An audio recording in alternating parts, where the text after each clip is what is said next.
Going on? What's going on? Welcome to Sage Talk on the Lapeef Network. How you guys doing? Hopefully lovely. Super Bowl is not too far away, so hopefully we get an opportunity to have a great game. Well, it's Sage Talk. Sage Talk with Lee. It's about to happen right now. And before we get that show started, I wanted to make this special announcement as I have been before. Make sure you guys get your tickets for the live show in Houston, which is April 23rd. That live show is April the 23rd. That link is pinned to the top of the chat. Also, shout out to the sponsor, T. Hanley. Shout out to the sponsor, T. Hanley. That link is in the description.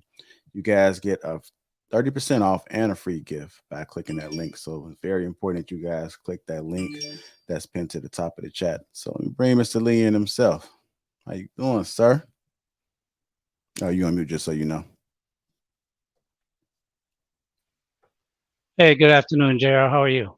Man, I'm doing phenomenal, man. How about yourself? Okay. I'm doing all right, hanging in there. Yeah, Good afternoon, everyone to the audience. yeah. So Lee, you didn't do the show last week. I know you was under the weather, so it's glad to have you back. We did switch it from Saturdays into Sundays. You plan on it staying that way, right? Sundays. Yes, I'd like to keep it on Sundays. That would be fine. Okay, so Sundays at 2 o'clock Central Time would be the new time. So make sure you guys adjust accordingly. And if you're catching this on the replay, he will be doing it at 2 p.m. on Sundays. What you got in store for us? I saw the thumbnail. Well, actually, I wanted to talk about is marriage a business? I've heard a lot of conversation, on YouTube regarding, you know, black families trying to come together, marriage and how to build a community and to, rebuild Black America. And marriage as a business, is that a looking at it in that perspective, is that a worthwhile way for us to be looking at marriage at all, or if it's the right way for us to go forward in this new dynamic that we have in terms of the 21st century and the way the society is going. So I wanted to kind of touch on that and add my commentary to the conversation as well. All right, that sounds phenomenal right there. So I'm gonna leave it up to you, man. I'm gonna get up out of here, let you do your thing. We'll be taking calls, so I'll drop the link midway. So if you want to tap in, be sure to click that link. If nobody comes up, we're not gonna stick around too long. So if you do see something and you got some questions, you want to chime in, just go ahead and click that link, come into the back room. That way, when he's done, we are ready to go. If you haven't already, get them likes up. Also, make sure you subscribe to the channel. And if you want to become a member, then go right ahead and click that join button. That's how you go green. Anytime we have anything special like the live show, you get a discount, man. We do like to show our appreciation for the members donating their hard earned money in order to support us. So we appreciate you. All right, Liam, leave it up to you, man. Have a great show. All right. Thanks a lot. Okay. Before I delve into the subject as to whether or not modern marriage as a business, what I'd like to do is discuss briefly what's a traditional marriage and what that has been like over the centuries. Traditional marriage in general, I would say, uh, whether it's Christian based or in a biblical sense, is based on certain traditions. And in a Christian tradition, which most Americans are to some way, degree or the other, it's a pledge that a man and a wife makes before God, where God come first. And in the order of things, then the husband would be considered the head of household. And lastly, the wife would be the servant to her husband. And I don't mean that in any derogatory way or in some manner of servant or slave. It's only a matter of authority and who would make final decisions in the household when major decisions were concerned, obviously through discussion, of course. But from a traditional marriage standpoint, there are two different types of traditional marriage that the society normally recognize. There's civil and there's religious. Both marriages the state does recognize. Now, what would be the main purpose for a traditional marriage? There are several benefits that I would think that are beneficial to traditional marriage. One, to form families and to build communities. Two, to merge families together, usually the family of the bride and the family of the groom or husband. Uh, those two families merged together. It was part of strengthening a community and to build a society as well.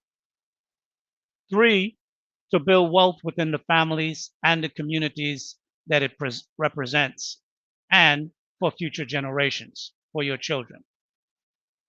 Lastly, I would say from a biblical perspective, it was all about inheritance. And today we have had many conversations about generational wealth and things of that nature. So, in terms of a biblical perspective as to marriage, it was mainly focused on inheritance, keeping the wealth within the family or the group, within the tribe or within the nation. That was part of its primary function. In essence, a traditional marriage was basically based on patriarchy. The family tree is based on patriarchy, the purity of the bloodline. I mean, many times we in general as a community, Black Americans, we refer to each other as kings and queens. But when we look back at any monarchy type government rule, patriarchy was the structure and the purity of the bloodline was essential. Bastards or children that are from the outside coming into being passed off as part of the royal family, those were things that was frowned upon and was not taken kindly to. So I think as a community, Black people, when we look at marriage, do we look at it from a monarchy, kings and queens, purity of a bloodline, building the community strong, having generations that can go forward and build wealth into each generation as it go forward? Or are we going to be looking at something considerably different? Now, let me just touch on briefly some of the things that I've observed and that I've put together for this talk with regard to modern marriage. Modern marriage is a concept that I've heard a lot about being a business. And in short, when you look at the modern marriages as it stands, its leanings is more towards a matriarchy structure as opposed to a patriarchy structure. Marriage being a business, I think when we think of business, and based on my experience coming from the business world, when you look at a business have several main objectives. The primary objective as a business is to make a profit. That's the primary goal of any business that start is to be successful and to make a profit. The next thing that you normally will find in terms of a business is that most businesses will likely dissolve or will sell or divide its assets between the parties. If the business is successful, it can sell off. If the business fail, it can sell off and divide the assets. There's one exception to that, and that's usually a blue chip type business, which if we're talking about marriage as a business, then I would say if you're looking at a blue chip type philosophy as a business, that would be the best way to go. Because blue chip companies, what they do have in common with traditional marriage is that blue chip companies go on for generation upon generation upon generation. They last for centuries. However, general marriage or modern marriage as we see it today usually dissolve within 11 to 12 years commonly. Just to touch upon three, and I did a little research and I didn't want to take a long list, but I just wanted to cite some that were most common that we know about recently. Antonio Gates, his wife just recently filed for divorce, and I think it's been like 11 or 12 years or thereabouts that they've been married. Kim and Kanye, they recently filed for divorce, and Faith Evans, they recently filed for divorce, her and Stevie J. So one of the things that I find that's very common about modern type marriages is that a modern marriage is really, from a female perspective, if it's looked at from a matriarchy, it's designed for one purpose, and that is to dissolve the business and to get the assets as much as you can out of the business. When a woman ends a marriage and goes to divorce, files for divorce, she's closing out the business. She's settling the business. She's dividing the assets of the business. She's taken her portion.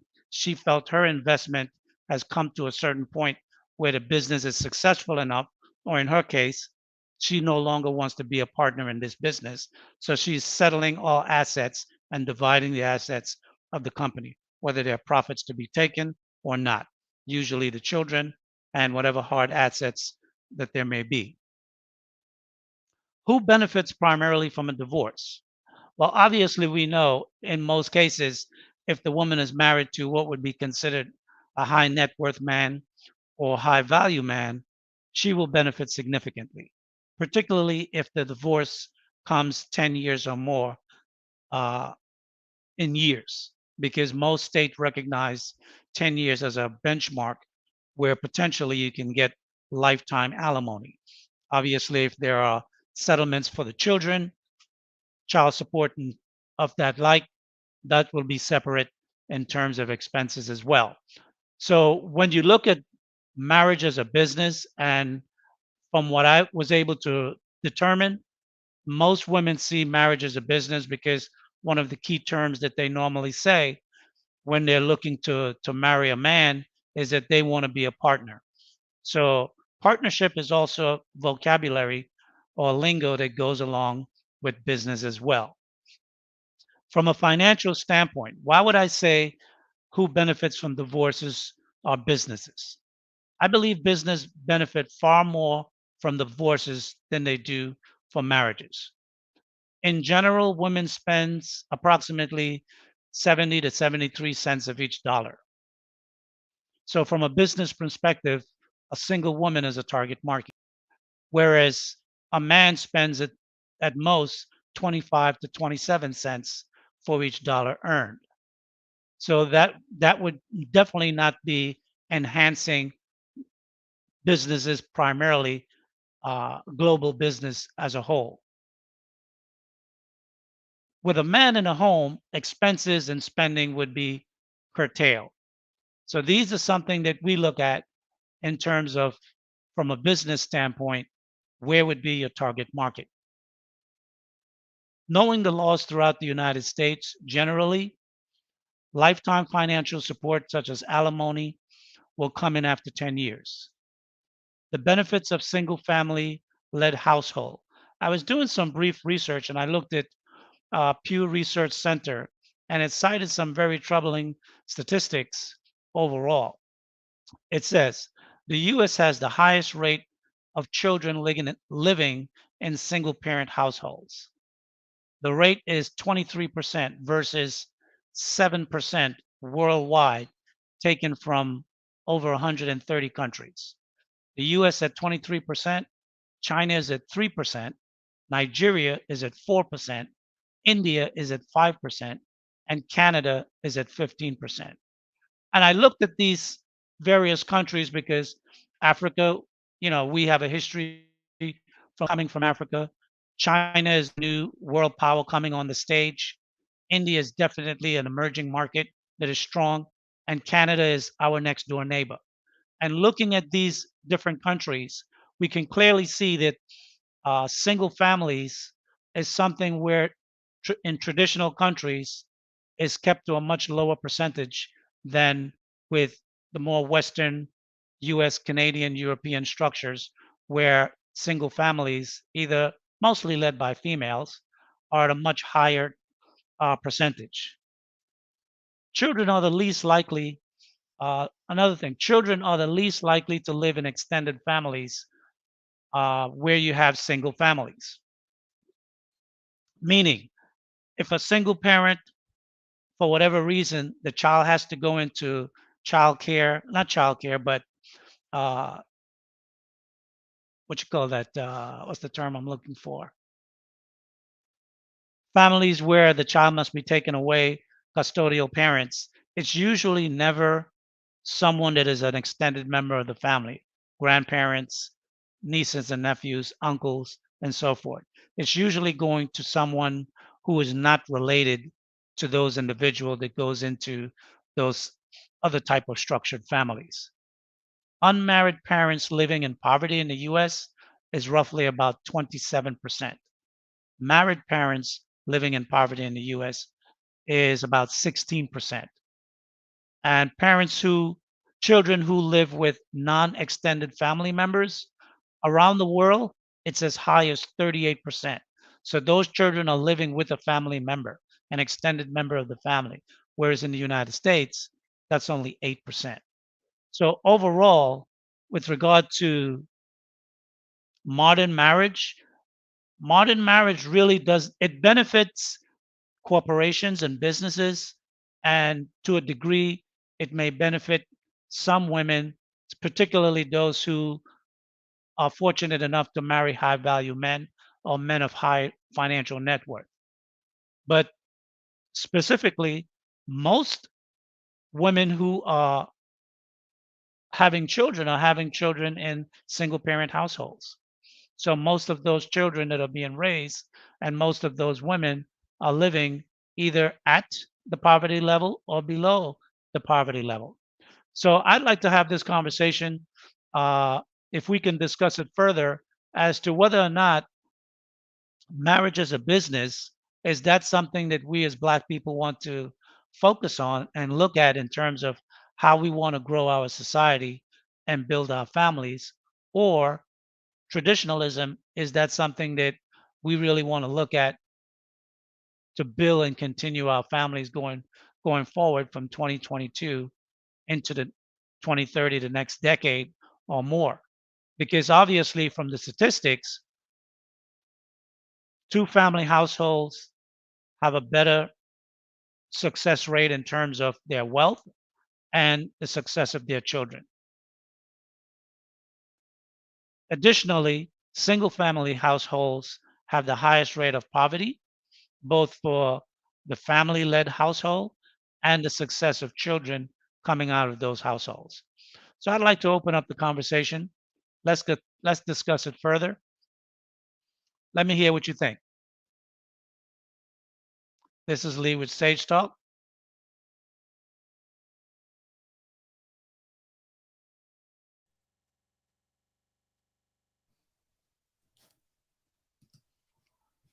Yeah, I'm here, Lee.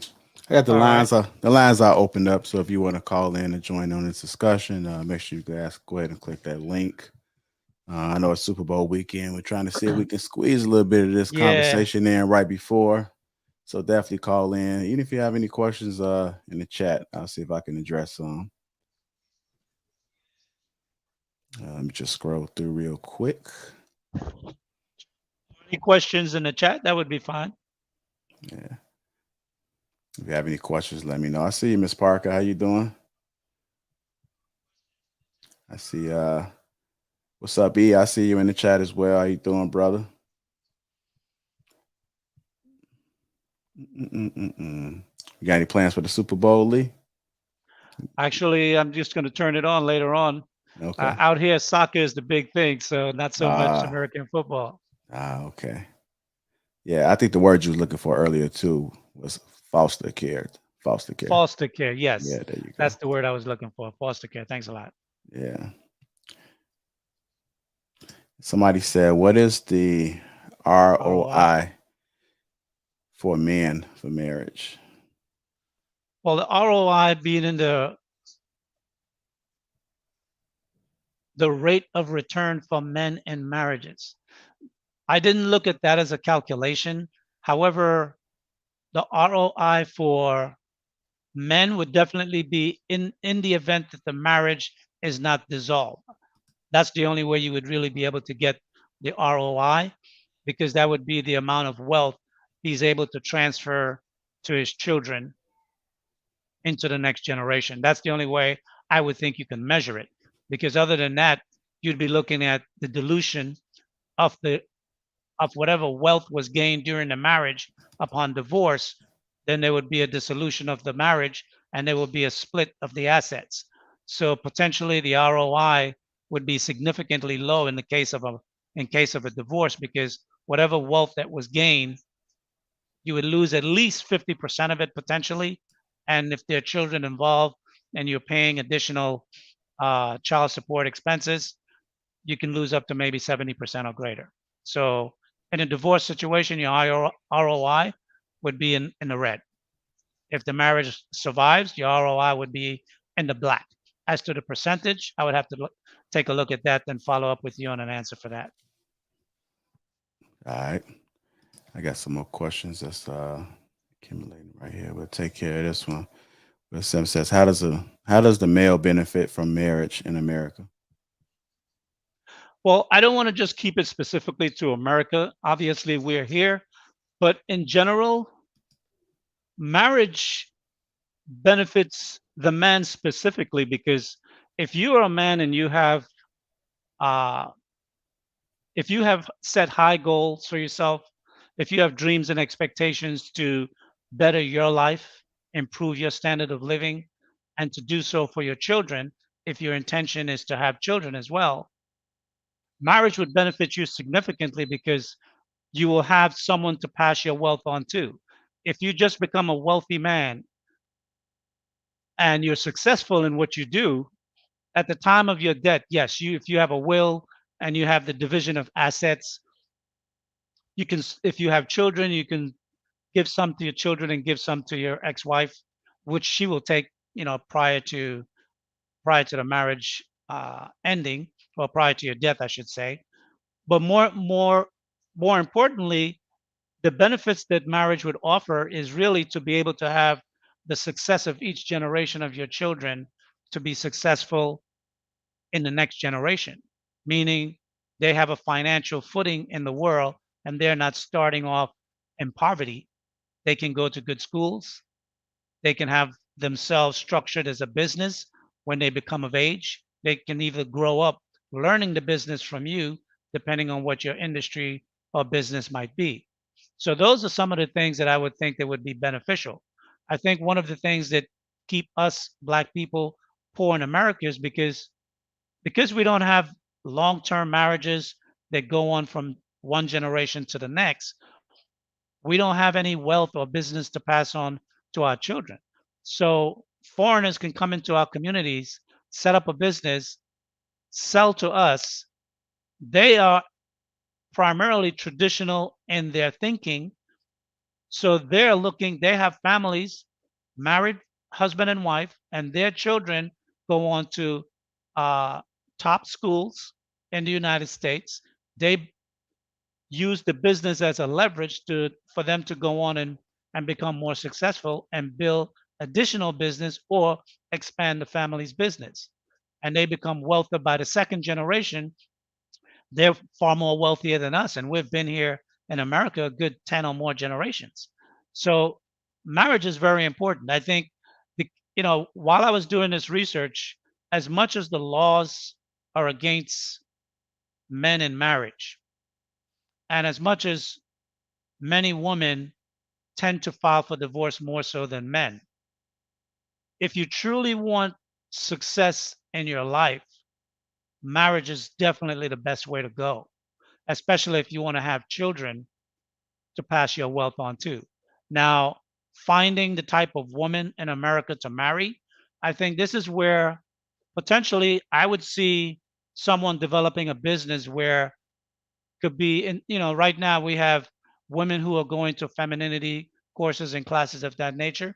I think in the manosphere, men should be looking at businesses where we can now learn how to screen our potential mates, because one of the things I would like to see is that if you're going to marry a woman, that you guys have very similar outlooks as to your core beliefs in terms of the outlook of the marriage and future for your children, and primarily what are the spiritual beliefs that you have, that you're going to be the traditions in which you raise your children with. And what I mean by that is, like, for example, if you look at Donald Trump's daughter, I think her name is Ivanka Trump. When she married Jared, she took his religion. She basically converted to being a Jew to live under one household and one mindset within the family. And I think that's something as men, as we look at going forward for marriage, we need to make sure that the women we're choosing are 100% down with the way we think and where we're looking to lead the family as a leader and a husband of this family and broader to build our communities as well. Because if your woman thinks a different way than you do, that's going to create a conflict. And at some point, it potentially can lead to a divorce because as people get older, they become more firmly based in their ideologies. They usually don't change and switch their ideologies as they get older. They usually get more firmly in it. So I think marriage in the Black community, definitely like-minded people should be what you're looking at, and a woman that's going to be on your program. All right. What's going on, E? Welcome to the show, Thanks so brother. What much. you What's got for going us? on? Hey, good Appreciate you for afternoon, having brother. me. How are you? I'm good, man. How y'all feeling, man? Okay, cool. Phenomenal. Good, I good, like good. your plaits. I appreciate it. Thank you, man. No problem. I'm trying to get to I got the grays in my beard too, man. You know what It'll come in time. I mean? I was listening. I was saying as far as for marriage being a business, uh, I'm not sure if it's a business I would advise anyone to go into. I mean, this day and age right now, where we at. I'm going to ask you. Do you think it's Sure. a sustainable business right now? Okay. Well, first of all, I would say if you, as a Black man, if you're going to go into a marriage, you need to determine whether you're looking at marriage from a business standpoint or you're looking at marriage from a traditional standpoint. As a business standpoint, I don't think it's a worthwhile endeavor for a man to go into. However, if you are a modern man and you're not a traditional minded man and you want to marry a modern woman, now I think in that case, when I talked about the blue chip companies, if you are looking at your marriage as a business and you're looking at this marriage as a blue chip style business, then that's a business that technically is is linked to tradition. So a blue chip minded modern business can work as a marriage, but both people would have to understand that we're in it for the long haul. Divorce is really not on the table because if we want the best out of this marriage, we want to be able to transfer as much wealth to the next generation of our children because we're building a business that's going to go on for the next 100 years. Wells Fargo is a company when I was working for them back in the early 2004, actually, yeah, 2004, that was they were celebrating their 151st year in business. If we're going to look at marriage as a business, are we going to look at it as a blue chip company type business? Mm, Will we be able to make this marriage go on for the next 100 years? Will our mm, family be intact where we can look at our family tree from 2022 where your marriage start or 2025 where your marriage start and 75 years, 50 years into the future, you can have four generations of children and your business going on being passed on to your granddaughter or grandson. That's how I'm looking at it in terms of for those who want to see marriage as a business. I mean, mm, I compare it to Wall Street and successful businesses that are blue chip. They're business where people just trade, they come and go, they get delisted. You know, they may last 10 years on the market exchange, but when the market crash, which it does every 10 to 20 years, the businesses that don't have sustainability, they will get delisted, they will fold, they will go bankrupt. So mm, in that regard, I would say if you're gonna if you're looking at marriage as an American, Black man in America, you need to find a woman that's looking at marriage in a very similar way as you do. If you're looking at it from a business standpoint and a partnership, this is a partnership that used to say, you know what, we're a C corp. We're not mm, an LLC. We're a C corp, and we're going to run our marriage as a business and a C corp to succeed. And whatever difficulties we have as a family, we're going to work through it because it's best for the business. Now, if they can see it like that, then it's workable. Then it's workable. Yeah. And do you think that's kind of traditional a little bit also? Being as though a lot of times families would pick who you would marry. It wasn't until I guess people recently started bringing love into it. I think, devoid of love or wanting to have children, I think, marriage is not a business that I would advise anybody to go into. Okay. Well, I would say this, that that's a very good question, because most successful businessmen, they pick their successors, whether it's whoever is going to be the next CEO, whoever is going to be the vice president, Hmm. things of that nature.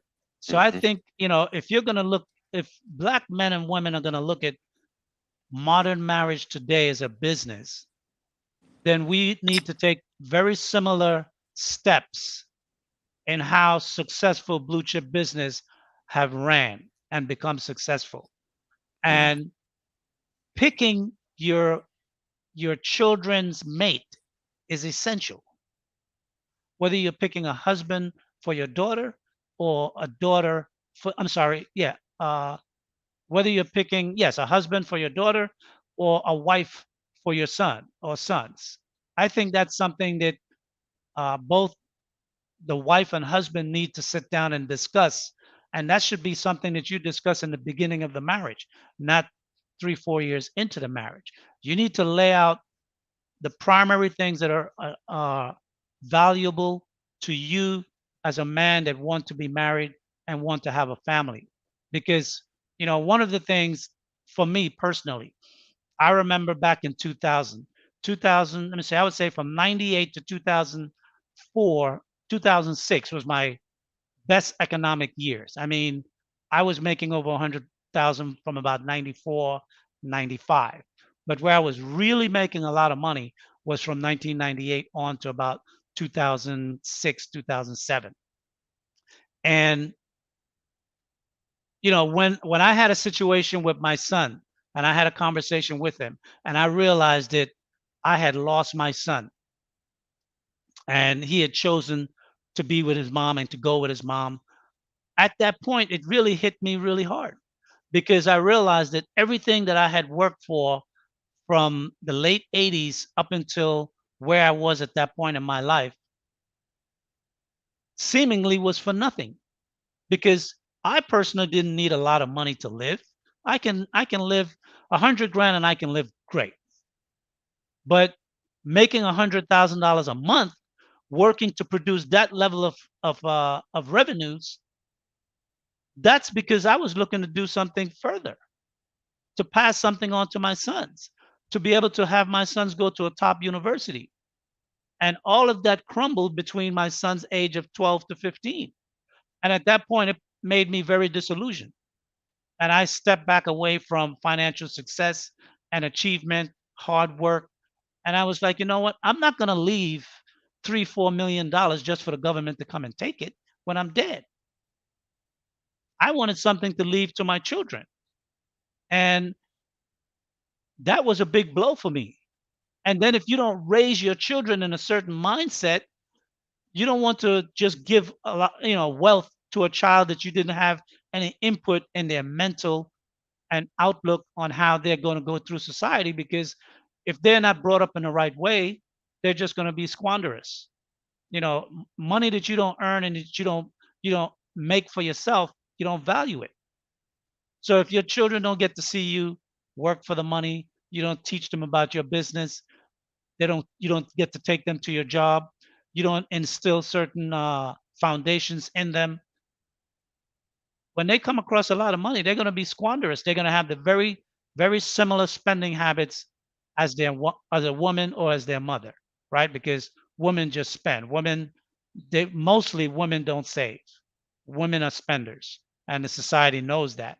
So most businesses are geared towards single women because single women will spend most of what they have. So definitely, that affected me in a certain way. Now I am slowly starting to come back and to try to rebuild a business again at this late stage of my life. But I'm looking at it in a different type of way at this point now. And whether or not I will have new children going forward, I don't know. I'm not really planning on it, but You never know what might come up in terms of the future. You're All right. muted. All right, but hold tight real quick, E. What's going on, Jedi? What you got for us, brother? How you doing? Good to see y'all again.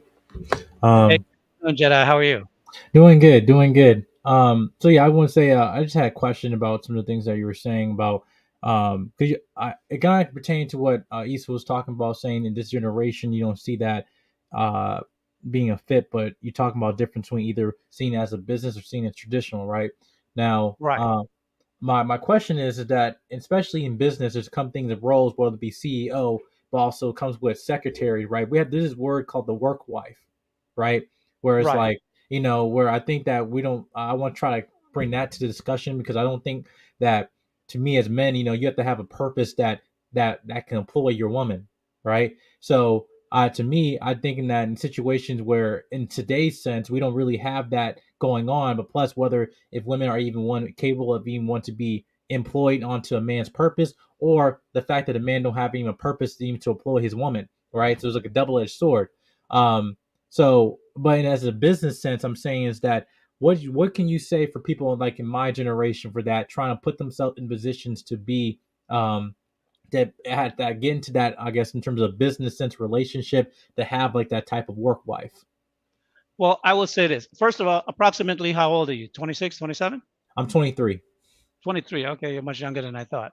All right. Mm, I would say this, and this is where I think I support many of the things that Kevin Samuels say with regard to as a man, you should build yourself up before you start looking for a wife.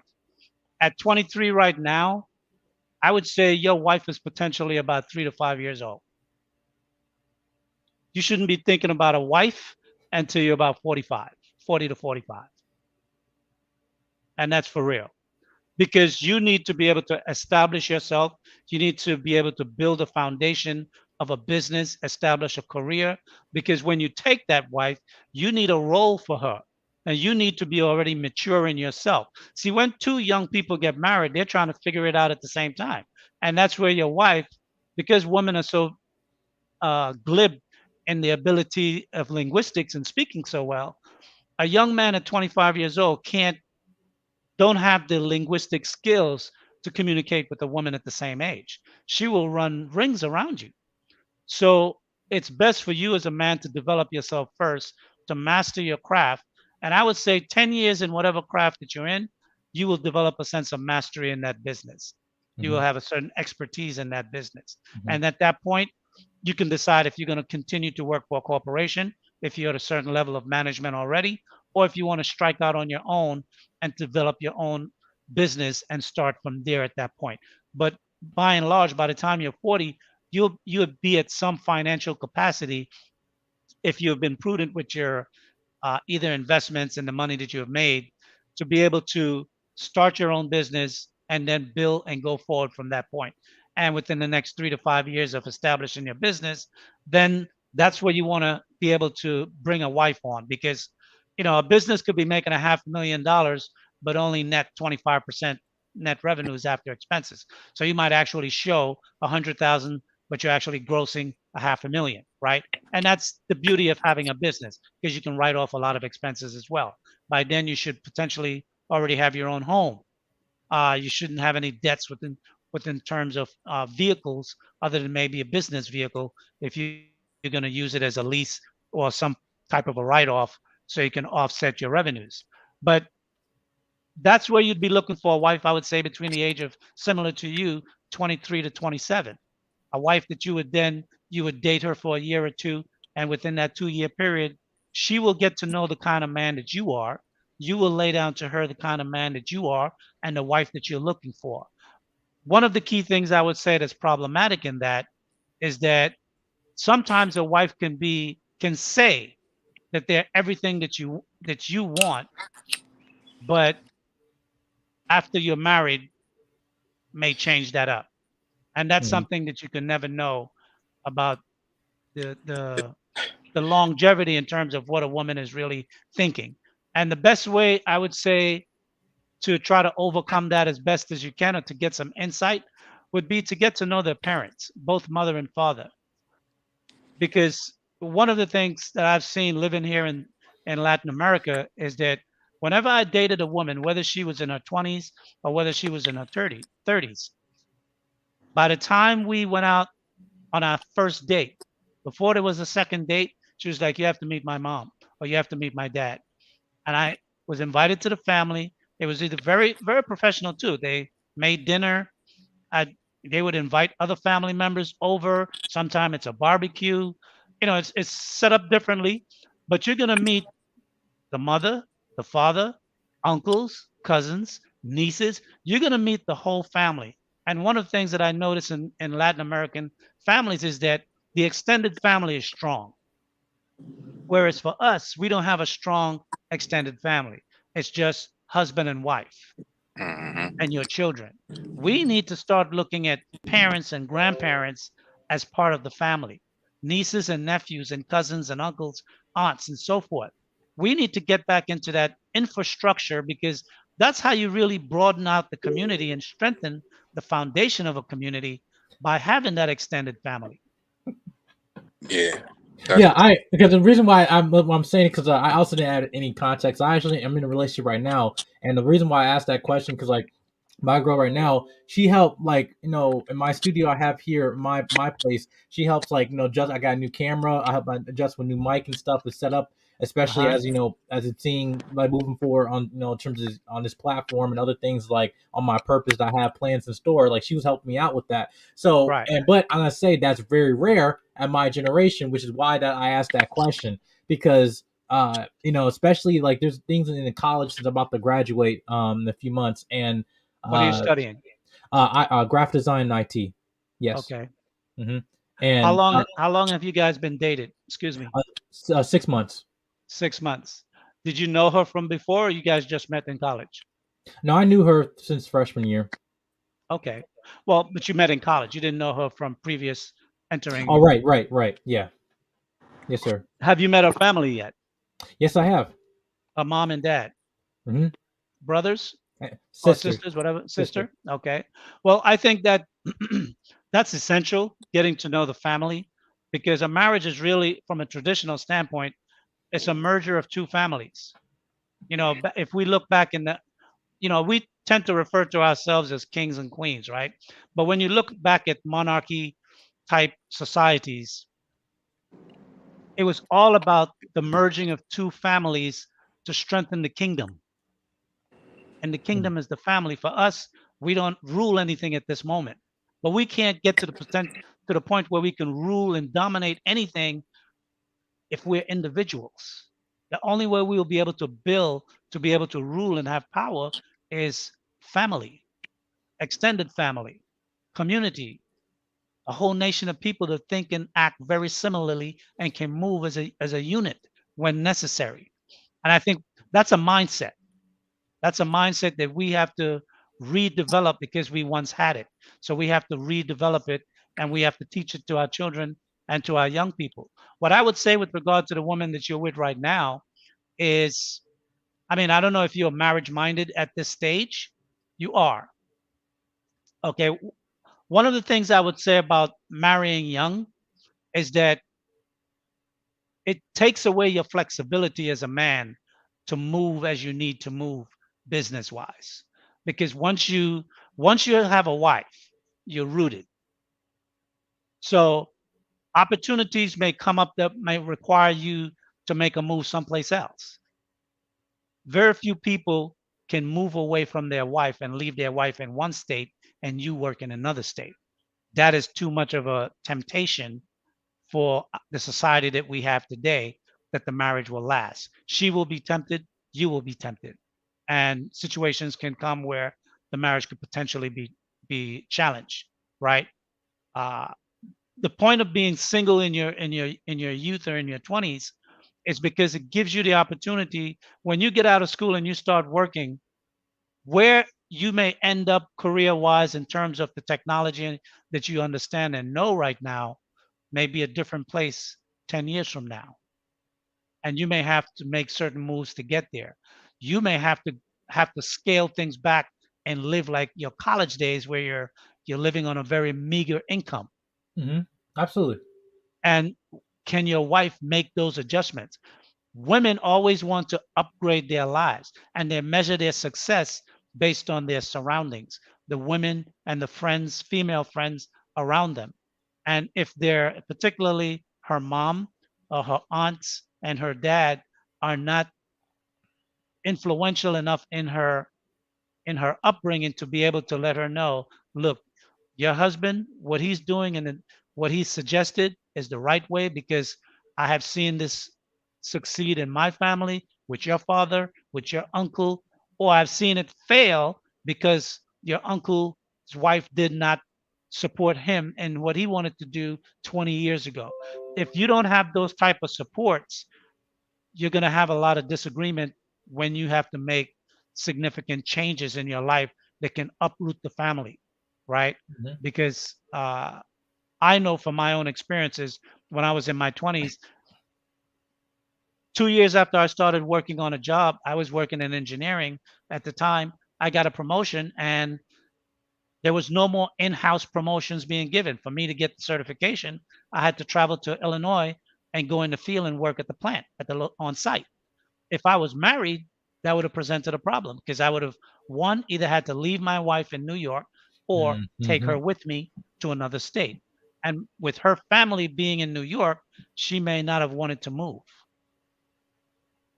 Well, You know what I okay. mean? So those are things you have to consider. I'm just Mhm. throwing But those out there. So I don't want to interrupt you, Jr. Go ahead. no, I just saying, go ahead and stick around again. You guys can answer some more questions. I just want to get to some of the questions that was in the chat. I know Courtney Michelle asked, "Are men scared of dying alone?" Lee. Ah, that's a question that I would say I don't know if men in general think about that question so much.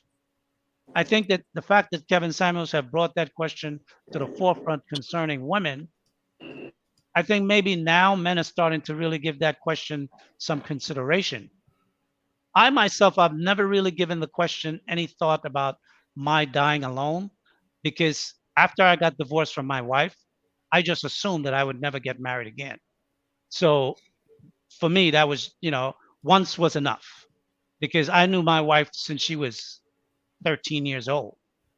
She Mm. hollered at me. I'm 6 years older than her. So I was already 18. She hollered at me, and I was like, "What, little girl? Get out of here." Right? But I knew her brother and I knew her cousin, and they pushed and introduced me to her mom and her dad. And finally, I got invited to dinner. Her dad was like, "It's okay if you want to talk to my daughter. She really likes you." So we were in the same neighborhood, but we didn't get married until I met her at 13. We got married when she was 24. So 11 years later, right?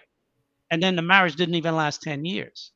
So you can, it's for me, once that happened, I was like, if I can know a woman from that young of an age and thought I knew so much about her and her about me, and it didn't last, then why should I engage marrying a total stranger from, whether it's another country or another ethnicity or anywhere that I know nothing about? So that was something that kind of like got me to thinking that getting married again was not something that I wanted to do. So to answer Courtney Michelle's question, I think that's something more and more men are starting to consider now, as the question has been brought to the fore concerning women dying alone, because men always die first in marriages. That it's never really been a concern for men, I don't think, in that regard. But with having such a high percentage of single men, unmarried, with no children, that is something to consider. And maybe I'll take a private poll and talk to some people that I know and see what their feedback, what I get from it, to be able to give a more educated answer. But I couldn't say more. Mhm. All right, what's going on, Wallace? Hey, how's it going? Hey, good Hey, afternoon. How are you? Pretty good. I had a quick question for you. Actually about to get married this week. So Congratulations. Congratulations, Joe. appreciate it. I noticed you were talking about modern business as Yes. or modern marriage as a business. Correct. I kind of went into it with the same regards. My grandfather and my grandmother approached it the same way, and Okay. I know a lot about my family history. Roots from down South Mississippi, and Excellent. they've lived all over the country, migrated out west to Vegas, California. I'm up in New Jersey currently. But the way I approached it especially going back to the way my grandfather used to talk about it. I vetted my fiance really harshly. Got to know her family, her friends, her upbringing, her siblings, how they communicate with each other, to understand how we were going to operate and have long-term goals. And I really think that people get involved too much with the love aspect of it, as opposed to trying to build generational wealth. And I was wondering how you think people in groups could come together, like young men that are approaching the same kind of life goals, to set kind of standards of checks and balances and how they handle relationships, as a group. So you can bring different perspectives in. Well, it's funny that you say that, because that's something that I was thinking about in terms of, the way the Black manosphere is influencing the minds of young men today. You have fraternities that are in college, but I think we need to take on a very similar type of ideology of creating some type of a men's fraternity in society, where those fraternities of like-minded men can come together either in business and then broaden it out into uh, their social circle, whereby the women that they associate with come from a very similar style mind of thinking and want to be in part of their societal structure, because we need to lay new foundation for our society as a Black community. And I think it's really going to take a lot of young people coming up now to be able to lay that foundation, whatever it's going to be, because I'm too old to have a real influence, and a lot of guys that's in the manosphere, we're much older, so we're not going to have the influence that we could have had maybe 25, 30 years ago. But I think you guys will. So that's an excellent proposition. And I think it's something that you and like-minded Black men, especially men that are in, if you're a high value man, or Henry, as Kevin Samuels have noted it, you have a network of men of this similar mindset, similar goals and accomplishments, and you're heading in a very similar success path. I think you want to be able to create some type of a community of men like that you can bounce your ideas off of, can also be your eyes and ears out in the world, because it's nothing better than to have, you can be in all places, but if you have other like-minded men out in the world, they can be a protector for your wife and your children, and they can also keep an eye on your wife and your children when you're not there, as they move throughout society. Because one of the things that I think that the freedom in America has given our women is that our women move too freely in the society by themselves and don't really recognize the danger of a woman by themselves in society, and how they set themselves up to be preyed upon by men. And that can be men who are just looking, to get with them for sex or whatever, but they could be men who are looking to prey on a woman for other things. There are men who get with women to get their money and bounce, and women can be deceived if a men know the right thing to say to a woman to persuade her to make a move with him. And sometimes it's temporal. And when your emotions are involved, you don't always make the right decision in that moment, which you tend to regret later. But by then, sometimes it can have terrible repercussions. So definitely, I would say that's a good way of thinking. How old are you? 28? 41. 41. Wow, you Yes, look sir. young. You don't even have any gray in your beard. I had a couple when I was in my 40s. I Yeah, got but a that's few a there at the perfect. bottom. Oh, okay. That's a perfect age to be getting married, I would say. And what's your business? I'm a carpenter. Carpenter. Excellent Yeah. business. Excellent business. So, and your wife, Uh, she's she's from the same she's a community as you? well, I moved cross country, so we like a Okay. different kind of culture, but I mean, yeah, Do you guys have the same religious beliefs? pretty much, yeah. I'm not super religious. I grew up in the church Okay. when I was younger, Okay. but she's the same way. All right. Okay. Well, I think definitely, understanding how you plan to raise your children is important, because those are things that could be problematic. You won't know until the children are born what those differences will be. So it's good to talk about those potential issues beforehand. Yes, sir. Yeah. All right, well, I appreciate it. I'll let you guys get Okay. to it. Not a problem. Appreciate you, Wallace. I got a couple more questions. Sure. Question is, how should we address school debt loans when entering marriage? That's a very good question. Obviously, if you're marrying a man that is already in the high value financial economic structure, I think he would want to be sure that the the debt as it pertains to your education, that's an education that he can utilize or can be utilized within the family. Now, will you be able to utilize that with regard to teaching the kids if you have a more liberal arts type of education? But if you have a more business degree education, was it something that he can utilize in his business? And potentially, I think what could happen in that case, he could probably, and that you would probably have to speak with a financial advisor. But if he structure it where you are working in the business and the debt can be transferred to the business, then he could pay it off and get the deduction out of the business against the revenues that the business generate.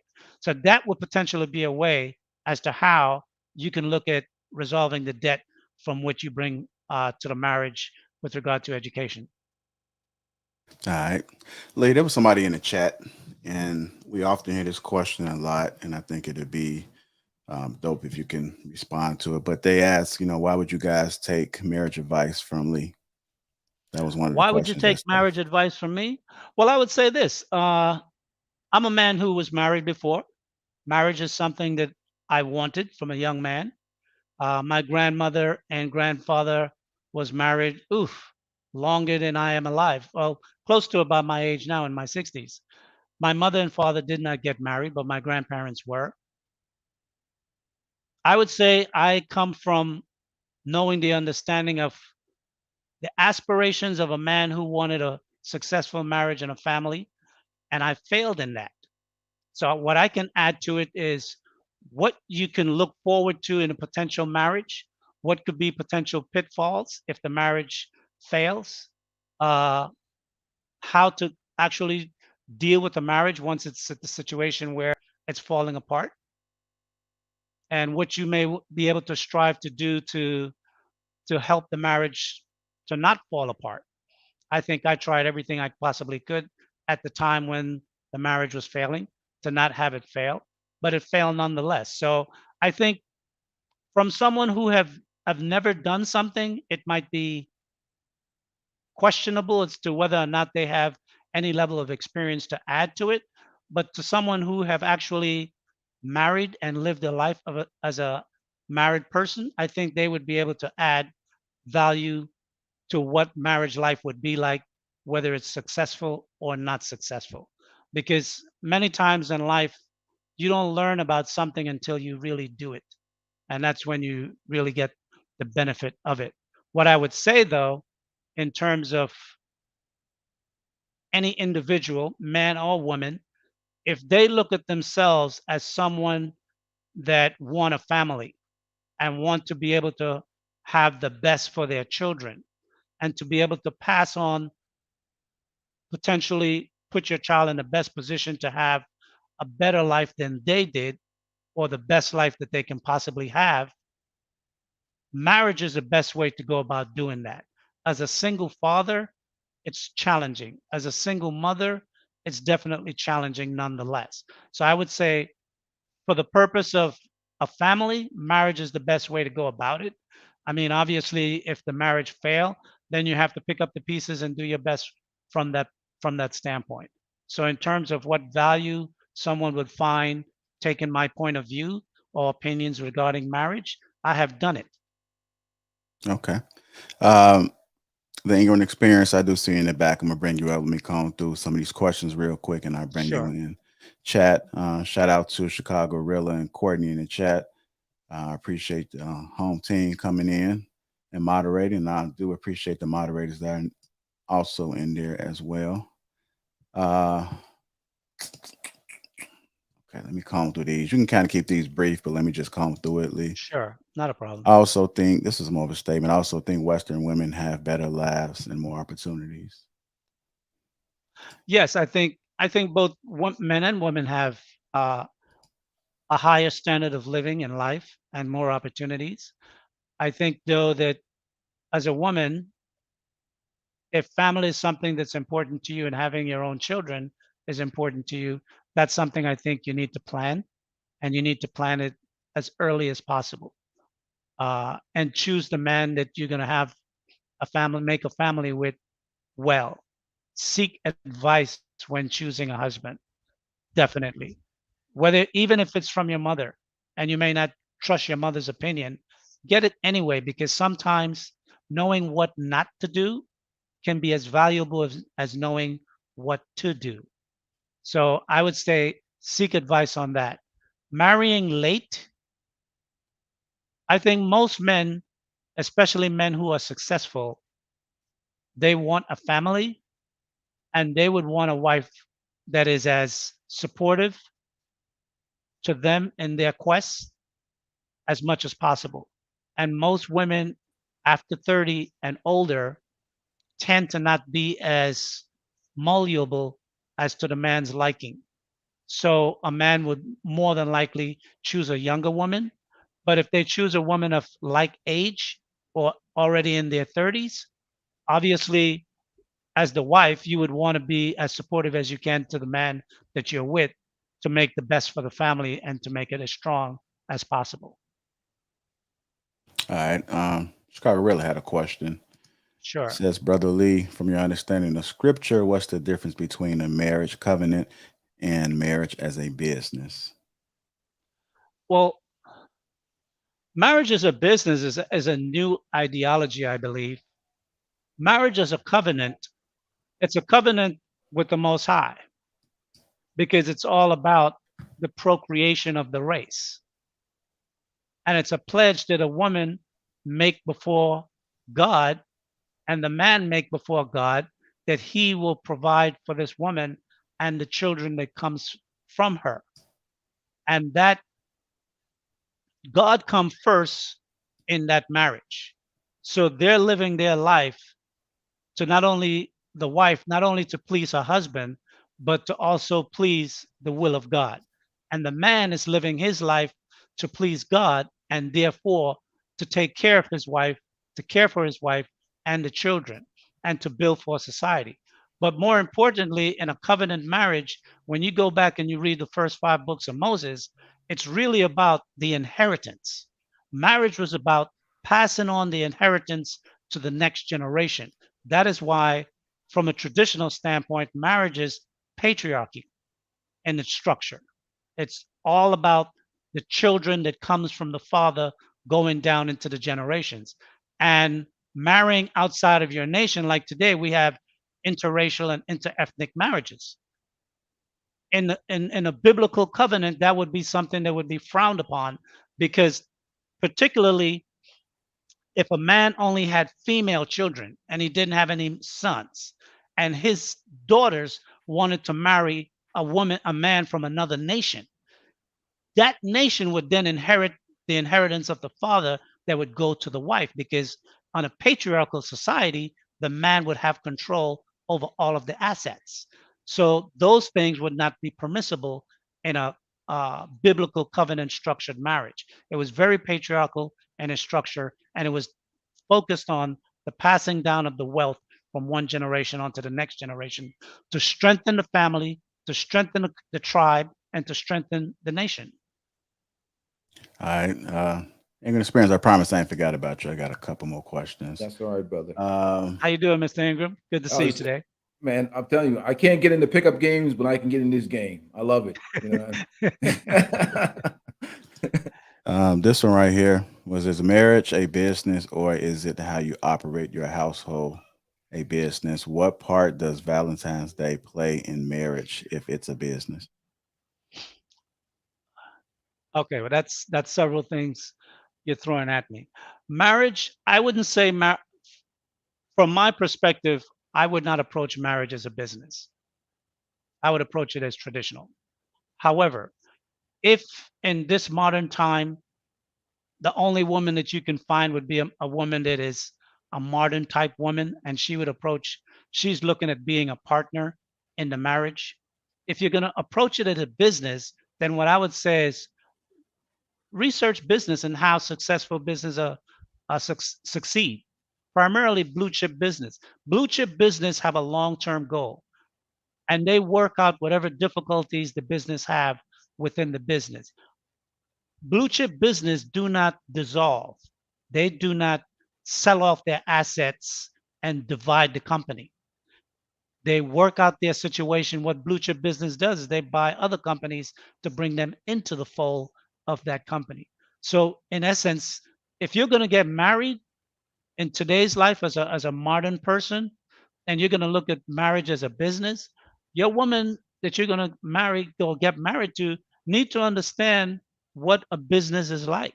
You need to teach her some things about how you see your modern life going on as a business, and let her know that if we divorce, everything that I work for and you work for, we will lose it all, because the assets will get divided by the state, and it's very difficult for you to rebuild a business after, especially the primary earning years between your late 20s, early 30s, into your mid 40s. Those 15 to 20 years are essential seedling to build a foundation of a business. And if you dissolve the business in the midst of when it's growing strong, you never get to rebuild it again. I mean, only people of enormous wealth can afford to marry and divorce and write her a check like that and continue, like don't miss a beat, don't miss a step. But most people have to build and earn their business from the ground up. So in terms of looking at marriage from a business, Jerry, I'll put that question back up again. There was a last part that I missed that I want to try to address. All right, 1 second. Okay. What part does Valentine's Day play in marriage if it's a business? Well, I would say this. From a traditional sense of Valentine, I am not someone that celebrate Valentine particularly. The history of Valentine is something that is very murky. If you look at it from the Roman history, it was the prostitution of young girls when you really look at it. So that's not something that I practice. But if you want to deal with the society, social interaction of Valentine's, it's something that you and the person that you care for would have to really discuss how you would celebrate it, because it's really a business generating tool in society today. It doesn't have the ancient cultural effects that it once used to represent. Today, it's about selling products. So if you own a business and you're selling products, then you might use Valentine as any other holiday as a promotion to sell the products and services that you provide. That's how I would look at it. All right. I got a couple more, but I do want to get the Ingram Yeah, experience in. How you doing, sir? Welcome to the platform. What you got for us? Hey, salute to you, brother, man. Always happy to be a part of the platform. Let me make sure I hit the like button on my way to the door. Support the channel. Always supporting you guys. And I always look forward to having a conversation with you, JR, and Mr. Lee. I got to catch up with you sometime. I'm so busy myself creating whatever I'm doing. Likewise. Always good. But conversation of marriage is a business. I thought it was an interesting topic, and it was great to have your perspective because you're a man of experience like myself. I've been married, divorced, been married for almost a decade. I have 3 boys that I've raised from ages 21, 24, and 27. So I have Excellent. men that are that I've raised. I've also been a part of law enforcement for the last 21 years. I just retired last August. So I've dealt with a lot of issues. Thank you very much, sir. From my experience, that's why I was listening to the topic. And my question to you is that with the current state of our culture, which we have a lot of issues in our culture, the divorce rate is pretty high. Our marriage rate is like 5.5 years that it's lasting. Nationally, it's 8.2 years. There's some issues in our culture themselves where we've been polluted with certain values that are not our ancestral values.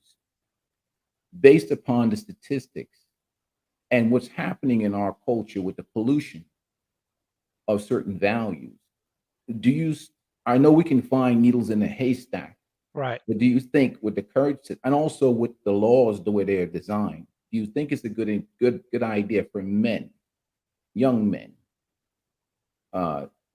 to pursue marriage at this particular time? Well, I would say this.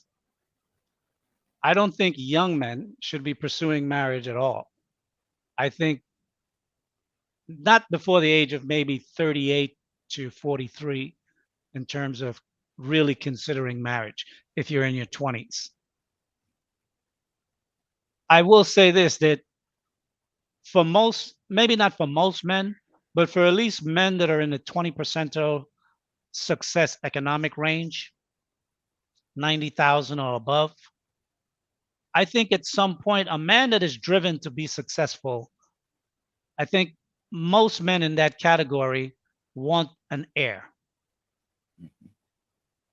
Because when you're successful, you don't want to just die and leave everything to an institution of some sort, whether it's a charity or something that you followed, or invest in a foundation or something, or donate to a university or medical facility or something.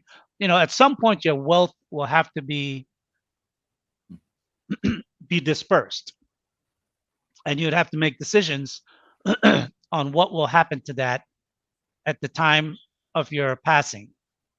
So I think men that are in the 20 percentile success economically need to really consider what they will do with their finances, and if they want to have an heir to pass it on down to. Because my challenge that I found was I had become very successful, but then midway, I didn't have anyone to pass it down to. So I went into a total meltdown. So I think as young men in your 20s and early 30s, that's something that you really have to give some real consideration to. With regard to marriage in the United States, there are guys that are traveling now, and they're seeing the world in a much broader way. And I think that's something we as Black men need to consider, is broadening our scope in terms of the world. Technology is bringing the world smaller and smaller, and us being able to connect with people from anywhere on the planet. So I think we need to broaden our scope with regard to whether or not a woman in the United States will be your best option or choice, or a woman from outside of the United States will be a best option or choice. One of the benefits of the residual of what the slave trade has done is that it has dispersed our people all over. So we don't have to deal with non-Black people if we don't want to. We can deal with Black people from many parts of the world. So I think that's something that we as Black men have to think about, how we're going to approach marriage. But I think we also have to think about what we're going to do with our wealth if we don't get married. Yeah, that's a very valid point. I think with the issue, I think what I see with a lot of Black men in particular is because of what the toxicity that we have in the culture is finding. It's not just finding a woman, but you talked about culture and traditions, and that what stands behind that woman, her family, her relatives, and everything else. And I think what happens with the current culture we have now is that what's behind that woman is usually toxic. Social media, popular culture, our music, a value system that's been degenerate for some time now.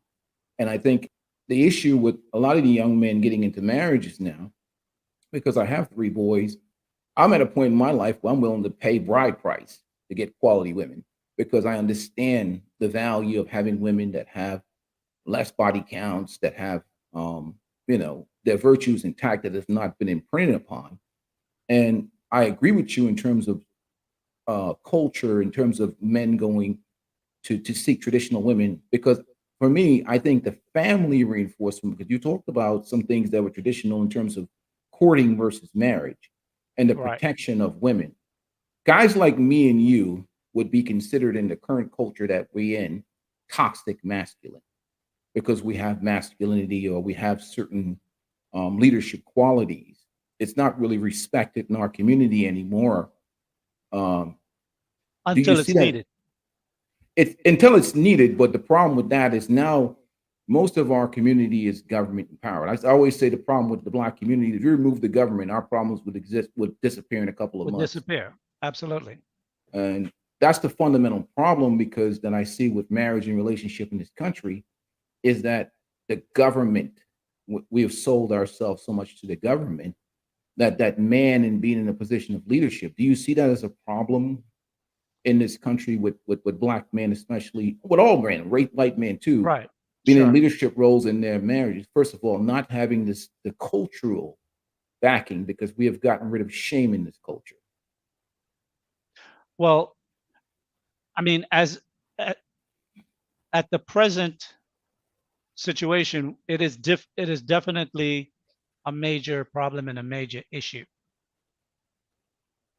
I think the young brother Wallace, who had stated that preceded you, said he was about to be married soon. He had mentioned something about like-minded men creating a network of like-minded men.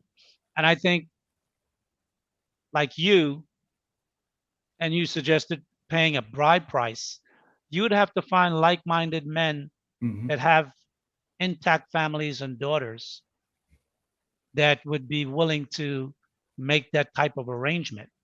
Because I think going forward, it's going to be fathers like yourself with sons and fathers with daughters that see the landscape of the society, but they have raised their children in a certain way, and those children are mindful to their parents' points of view and opinions, that they want to live life as best as possible the right way, and to reduce as much outside influence in their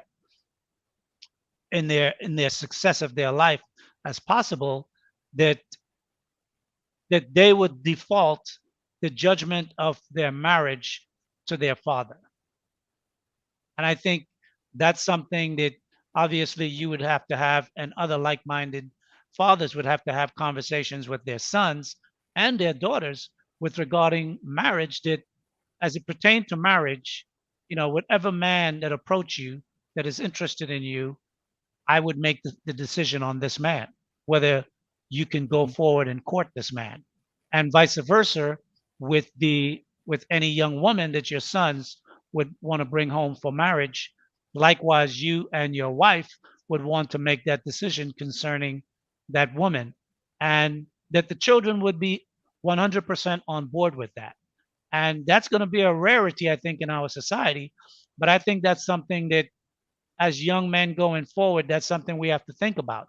And I think if a man is in his mid to early 20s, or even late 20s, he should start to think that way, that by the time he's ready to get married in his early 40s, that he can approach a father such as you and said, you have a nice young daughter. She's 23 years old. I'm looking for a wife. I would like to court your daughter for marriage, and then have that conversation with you. Yeah, I guess I appreciate your perspective. Like I say, I would sometimes I'd be like, I got to get here to talk to Mr. Lee, man, JR, and these brothers.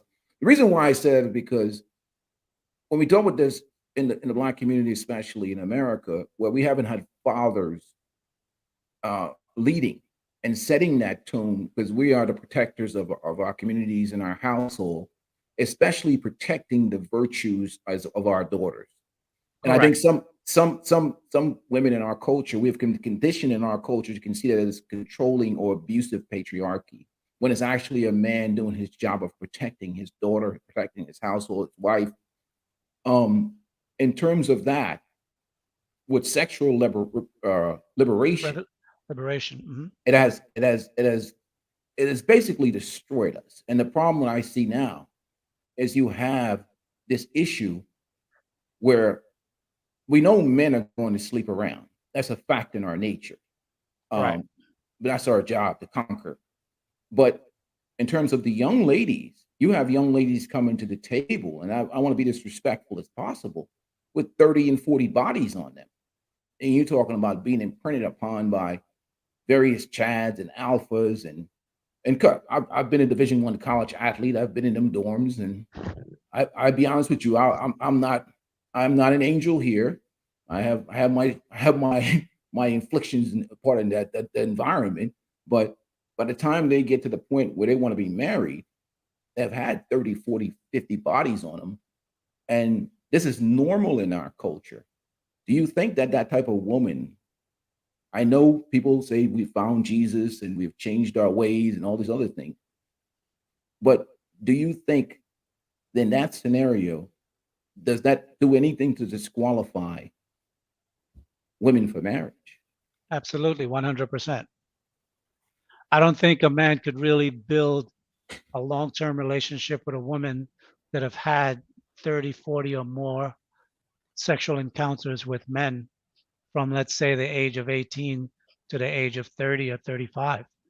I just think she's not going to be able to submit herself to this man. Even if she wanted to mentally, her her sexual experience, unless this man topped every other man that she's been with, she's gonna have issues, and she's gonna always have that calling in the back of her ear for other men that fit that archetype that she has been with, that she has an attraction for. That in her course of life, when she run across men like that, they would be it would be very easy for her to be lured away from her family and her husband. So I would definitely say, in a situation like that, the man would have to make a different choice. That type of woman wouldn't be a worthwhile investment for a long-term relationship or marriage. Thank you very much, sir. I appreciate your perspective on that, because I know a lot of people in our community find that offensive, because they think that as long as they've found Jesus, that cleanses them of all the sins of the past. But I think what happens in terms of marriage, the problem is that we don't very much get a true reality-based perspective in terms of how men really feel, because everything is based upon what women want in our culture, because we have a matriarchal culture. But in terms of my position is that's why I'm saying that with our culture, do you believe we need to completely revamp our values and create our own system? Well, I do. Sorry. Go ahead. No, I would say yes. I do think we need a complete revamp of the Black community in terms of our outlook in our culture, but I don't really see how that is possible. A revamp really requires some kind of catastrophic event to take place. And barring that, I don't really see how that would be possible. So the only way I think potentially we can see a shift would be for like-minded men who are coming together with very similar ideologies, i.e., the Black manosphere. If we as men can put forth institutions and organizations that can build on these ideas and be a foundation where both men and women can go through to reestablish their learning on the kind of society that they want to see and achieve. Not at a university level, but more as an organization at the grassroots level, that from the time a young girl is in kindergarten, 6, 7 years of age, she needs to join an organization that's going to be schooling her and educating her as to life as a young woman and life as a wife going forward, and how she will develop. And the parents would have to be the one that are enrolling these young children in that. And there should be a division for both young boys and for young girls. And I think one of the things that we should consider when it comes to education, that we should separate boys and girls until they get to a much higher level of education. Because putting young people together, by the time they hit 6th grade, 7th grade, the hormones starts raging, and that's where you get problems. That's where kids want to experiment. So I think we need to really, really look at how we want our society to be if we want to have a successfully strong Black society where we have strong Black families, businesses within our community, and a strong Black nation as a people, because we technically is a nation within a nation. Everybody else that come to America has a nation that they came from that they can go back to. We don't. So we're a nation within a nation, and we have to really look at ourselves in that way and say, look, we're here. How are we going to build ourselves to be strong within this place where we are right now, to put ourselves in the best position to lead, not only lead for our families and our communities, but to potentially lead in America? I mean, if America is so free, why is it that Black people can't lead in America just like the dominant race does? And that's a potentiality. So, I mean, we need to take steps for what we want to see achieved for our community. And it's going to take masculine men to do that, because the bottom line is, it doesn't matter what type of lifestyle a woman live, doesn't care how many body counts she have or doesn't have. When she want to get married, she wants to get married to a successful Black man who can take care of her. Mm-hmm. Period. Because if they were all about their free liberation, and they would say, you know what, I make 250,000. I'll take a man working at McDonald's. I'll marry him and I'll take care of him for the rest of his life. But they don't do that. They still want men to provide, to bring resources, and to protect. So men still have to come with the same things that we have always had before this new institution of the modern society that we have now. So I think we as men have to take the lead on what we want to see our society look like. It's going to be difficult, but I mean, what are we going to do? We're going to give up, or are we going to fight? Well, you make I'm sorry, I hope I'm not taking too much of the stage here, JR. I know you have other people in the chat, but in terms of leading, I've always made the statement that the male lion can't lead the hyena. The hyena is a matriarchal society, and they don't respond to the male lions. In fact, if they get a chance, they'll take a good bite out of him. The question becomes, if we've been leveling up, and I know in the manosphere we've been cracking the whip on the men for some time now. JR does it, that Anton does it. They level up, man, and Chicago Gorilla does. You're doing it now. We have the men. I have the boys, but the question becomes, am I willing to support my boys marrying a feminist, a radical feminist, or a woman that doesn't have traditional values? The question is, what is the reward at the end of the rainbow for my boys? They're all college educated. They've all been well funded, been well raised in a disciplined home. What is and that's why all my boys have passports now. They're going to be traveling. I'm going to put them on a plane, let them see other cultures, because this is not who we are. We're better than what we are now, and what our culture is presented. I know there's a better world out here for us. So the question becomes, even if these men do level up, what is their prize at the end of the rainbow? If they have to get a woman that's been ran through, that's been, I always say, they've been viciously and vigorously pounded out. And then, I mean, like, you know what I'm saying? Like, here's your bride, you know what I mean? She had like 50 bodies on, you know what I'm saying, JR, brother? I'm being respectful. You know, like, what is you champion? You know, you got a woman with 50 bodies on her. They're like, that's your prize at the end of the rainbow. I don't see the motivation for these young brothers. I think that's why a lot of them are sitting on the sidelines, and some of them even talking about going overseas. I'm sending my boys overseas. I want to meet who the mother is. I want to meet who the father is, who the family is. I want to know my boys. And we know that if a woman comes to the table with no body counts, you have like a 6% chance of a divorce. So you have a 94% probability of success. And that woman has not part of the family, it would be higher. It'll be even higher than the 6%. So for me, if I'm just doing the math, and you're numbers guys like me, I know I talk a lot of crazy stuff on my channel, but I'm a numbers guy. So am I looking at a percentage? I'd rather pay the bride price, make a traditional deal overseas.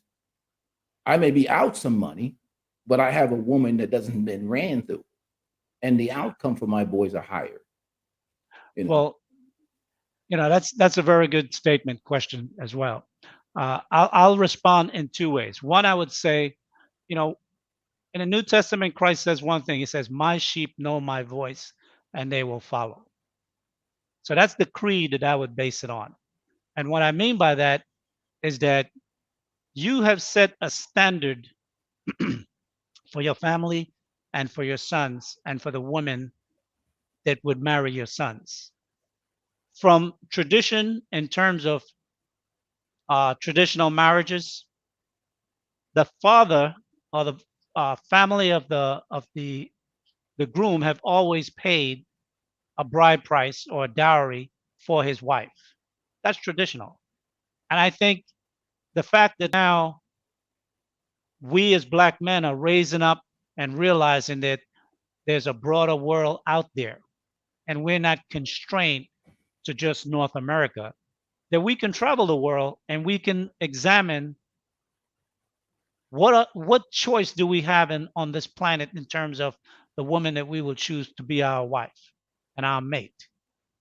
And with that opportunity to be able to make choices on that level, I think the men who are at that 20% level of success, they can choose a woman in America if they so choose and find, or they could choose a woman from any country on the planet if they so choose and find. And I think when successful black men start exercising their choice, because women are very strong about their body, their choice. Well, we have to become in a very similar adamant way that is our resources, our choice. And we have to choose the woman that is best for us wherever she may be on this planet.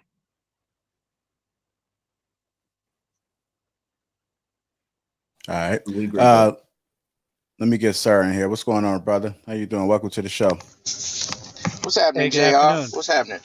How are you, Can't sir? call it. All right, how you brothers doing, man? Respect to you, brothers. Respect to you, brothers. You know what I'm saying? Likewise. I got a different outlook on it. They might call me the Pookie or whatever. I'm crazy with my thinking. My logic is all off. They got all these polls and things. You a numbers guy. They got all these polls. I never got polled in the poll. You know what I mean? Guys got all these statistics and all of this. They got Okay, the come with it. analytics. They got Come their with it. analytics. They got all these analytics, right? They got their degrees. They got all their credit score. They got their analytics. They got their money, but they don't have no manalytics. See, they have no swag. See what I'm saying? They don't knock that jiggly down on their woman. See what I'm saying? You got to know how to do that too. Oh, you don't satisfy your woman? That's part of being a man. Okay, now you can travel the world 1,000 times over, but if you ain't got no sauce, man, I'm telling you, man.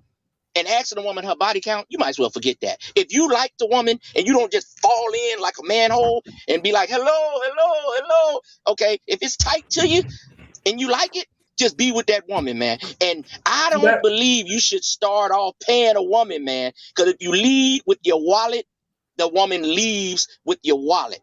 The woman that usually come up with you together, they usually stay down with you. The woman that comes when you already on, if you fall off, things get tight, they seem to leave, man. So you brothers better have your analytics, your credit scores, your job, have all that stuff that these brothers got. But you better get you some wisdom and have your manalytics together too. Know when a woman is playing with you, man. Well, that's Thank a you, very brother, good. for letting me pull No up, brother problem. JR. Not a problem. Right. That's a very good point. And I think the assumption that men who are successful don't have swag. I think that might be a common nomenclature out in the society that successful men don't have swag. I mean, particularly if you're a black man. Most black men come from the hood. I came from the hood, and I wore a suit for at least 30 years of my life, but I could roll with any of my homies from the hood too. And I never had a problem pulling a woman. That was never an issue. I think we're not really talking about laying pipe. That's a whole different conversation in terms of Mr. the Lee, woman you will be with. Can I get on this? I'm Sure. a 6'8" ex-Division I pro athlete. Okay, you can't see how tall I am from behind you. I've laid more pipe than you, buddy. What you're saying is absolutely flawed. Wait. Can I finish? Can I finish? I ain't gonna let you do that. Can you finish? You can't tell me what you done did over me. Can we finish? Yeah. Can we finish? You could be tall in size and be small otherwise. I don't care that you're 6'7" and 9. That don't mean nothing to me, brother. I get mine. So don't tell me what I done had. Now speak on yours, but don't insult me, Jack. When you come in here with this alpha talk, you come with the wrong man. No, I just came with my talk, brother. Can I finish? I've also spent 21 years. So you got to let me know how tall you is, huh? No, this ain't a tall man contest. This was verbal wordplay. You didn't like it? Not a contest either. I'm just saying. I'm just speaking my game. And then the man going to insult me. All right, y'all, one at a time, man. You done had more sex than me. Okay. All right, man, one at a time. Now chill out. See, JR, I like when these guys come in here with this man-shaming thing, right? And these are usually brothers that come in here with that weak talk. You got the right guy today. The reality is, not only am I college educated, I'm also very intellectual. So I'm having an intellectual conversation with another college, or another smart, not forget college, damn to hell with college, another intelligent man. What you're coming in here trying to do is street me. I'm from the hood. I'm from an area that most people would never even go into. But just because I'd be able to work myself out of there and became educated, work my way into scholarships, got myself in a good position economically, doesn't mean I'm any less of whatever. I never said that, brother. But you came in with the energy of men satisfying their women. No, I did not. This brother in the middle, the brother in the middle, he liked it what I said. He took it as humor, man. It's just my style. Everybody don't have to be this melancholy, cerebral brother like you and talk like this and like that. Some players have flavor. I'm not shaming men. I'm all about men. I support male masculinity. But there's more than one kind of brother. Come on, y'all, so one at a time, man. Hey, about your education. You came in the wrong way. You came in the wrong way. How you gonna tell another? I'm 50 years old. How you gonna tell me how to be? Give me a second. Let me bring the conversation. Yeah, my children college educated too, player. Now. Okay. Jack. One of the things I would say is that, what Sir brought to the conversation is an issue that we know most women, when they interact with men, that's a woman's mindset. That for a woman, it's all about the sex. At some point of her life, it's going to be all about the sex. So, part of what he's bringing to the conversation is that the man has got to be able to hold his woman down. And that's fully understood. But I think we have to also come to a level of understanding that a woman, when it comes to a woman's sexuality, a woman's sexual drive can be whatever she desires it to be. And in the time in which we live, there's all kind of toys that a woman can have to pleasure herself. But I think if a woman is if she's thinking about successful families, she's going to have to deal with the sex of the man that she chooses to be with. Now, if the woman have a body count of 20, 30, 40 men, whatever, that's going to put her in a whole different mindset than a woman that have 3 or 4 men. The mindset is going to be different. The desires are going to be different. How you guys going to ever know that, though? Say again? How you ever going to know the woman's body count? Like, how you going to ever know that? They're going to lie. Hey, let it finish. Let it finish. Hold on 1 second. I've never asked a woman her body count in her life. It's something in a conversation that I know that I hear about more in this sector of YouTube. But I know as a man that women have sex. And if you are a man and you have had enough sex in life, you know how to move with certain women. And certain women that have a long sexual history move different than a woman who have a small sexual history. Just when you touch them, they move differently. So, I mean, you don't have to ask a woman anything. If you have experience as a man, just your way of being around a woman and touching her and moving with her, you're going to see how the woman move to know whether this woman have experience with many men or if this woman have very little experience with few men. So that's how I would approach it. I agree. But a lot of these guys are unexperienced. So how they going to know what's a real experienced woman? Because that woman could put some of that, top-notch top on them. And, they put that top-notch on them. And them dudes be lost, man. And the dad trying to tell him, brother, this is not a good woman. But she done put that sloppy toppy on him. And he loses himself. You know what I mean? Dad is cool. I understand. I'm supposed to listen to you, father, and all that. But this woman is another thing as soon as he get off the phone with you. So these young men, we trying to lace them up, but it's more than one kind of men out here. I think the brothers that have the college education, but don't forget that little bit of street grit, and you combine the two, I think that's what is a sweet spot. Because you'll be so involved in your business, you're so involved in trying to get ahead in life and trying to be an entrepreneur and all the things you're trying to get ahead, you know what I mean, in the world, but you forget you still got to satisfy your woman. You still got to get yourself together. But I make 100,000. So what? You got to go outside looking like another woman might holler at you. Soon as you start looking broke down, your woman don't really like you no more, man. You done lost yourself. You got to keep your swag looking good. Old JR, he keep that beard looking nice. Sometimes players let themselves go, but they take care of the woman. But they forgot to satisfy their woman too. Go ahead, brother. Well, no, what I would say to that is that as a young man today in his early 20s, definitely you need to learn about women. So I'm not saying that you shouldn't go out with women, date women, have relationships with women or relations with women, but don't make long-term commitments at this stage of your life that can alter the trajectory of your success. Because you need to have those successes and those experiences with a woman. Because if you are virgin-like mind and physicality and emotional development when you meet your wife, and your wife is not that, she's going to dance rings around you no matter how much experience she may have, a little or a lot. So it's important that a man is equally developed, both his academics, his business swag, and definitely his personal social interaction with women and his friends. I think it's essential. But today we have a cyber society that's developing where people can portray themselves online as one thing, but don't really have that same interaction in real life. So they find themselves disadvantaged when you have to talk to a person in real life. It's different than when you're talking to somebody online, particularly a woman, because a woman will insult you without even saying a word. She could just look at you, cut her eyes, turn her back, and you can go from like 6 foot to 6 inches in a heartbeat. There you go. That's a tall joke for your partner right there. That's a tall joke for your partner.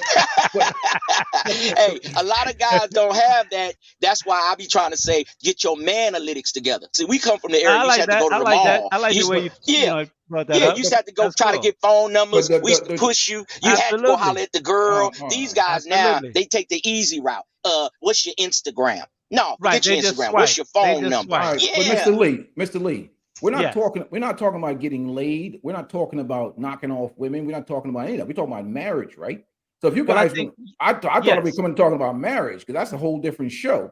That's up to JR and them. If y'all want to talk about knocking women off and getting your man up and all, that's a whole different conversation. We're talking about marriage. Well, I think is marriage a business? That's what I came in on. Okay, 1 second. I think what he's adding to the conversation with regard to what man analytics, what he's saying is that a man needs to be developed in many areas, not just his finances, not just his academics, not just establishing a business, but he also have to have a social quotient in how he relate and deal with women, and have a sexual background in dealing with the woman. Because if he doesn't have those experiences, no matter how else he develop himself economically, when he does get a woman, if he is not able to satisfy that woman or know how to satisfy that woman, he will find himself in a very precarious situation that his wife could either creep on him, or she will be susceptible to someone else pulling her away from him and getting in a divorce at some later point. Thank you, so brother. I think that's what he was trying to. I want you to represent me, man. I couldn't have said it no better. Thank you, brother. That was perfect. Mr. Lee, yes. but that's just facts. We're ready right, established that. But you know what? That. A lot of today I hear that there's 30% or more. Sure, you're up next, Rick. From what I hear, there's 30% or more of young men today who are virgins. Yes. I had my first experience when I was 12 years old. So I'm like, I don't even understand how you could be a virgin if you're 25 years old. And so many women just give sex away for like free. So, but obviously these are guys that's been playing video games for the past 12 years, from they were 12 to they're 24. So they don't have no relations with women. So I think that's where, Mr. Sir was addressing men that may become successful in one area of their life, but totally lacking in experience in another area of their life. When they try to go with meeting a woman, if they don't have anything to offer the woman on that side, how is he going to hold her down? And I think it's a valid point.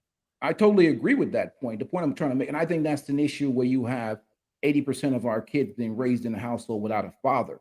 That is a totally separate issue. That has to do with how we've destroyed our community into a matriarchy, and you don't have men teaching young men and raising young men. That's not the situation in the scenario that we're talking about today, because No, we're talking about at the end of the rainbow marriage. So what he's talking about is formation, which I do agree with.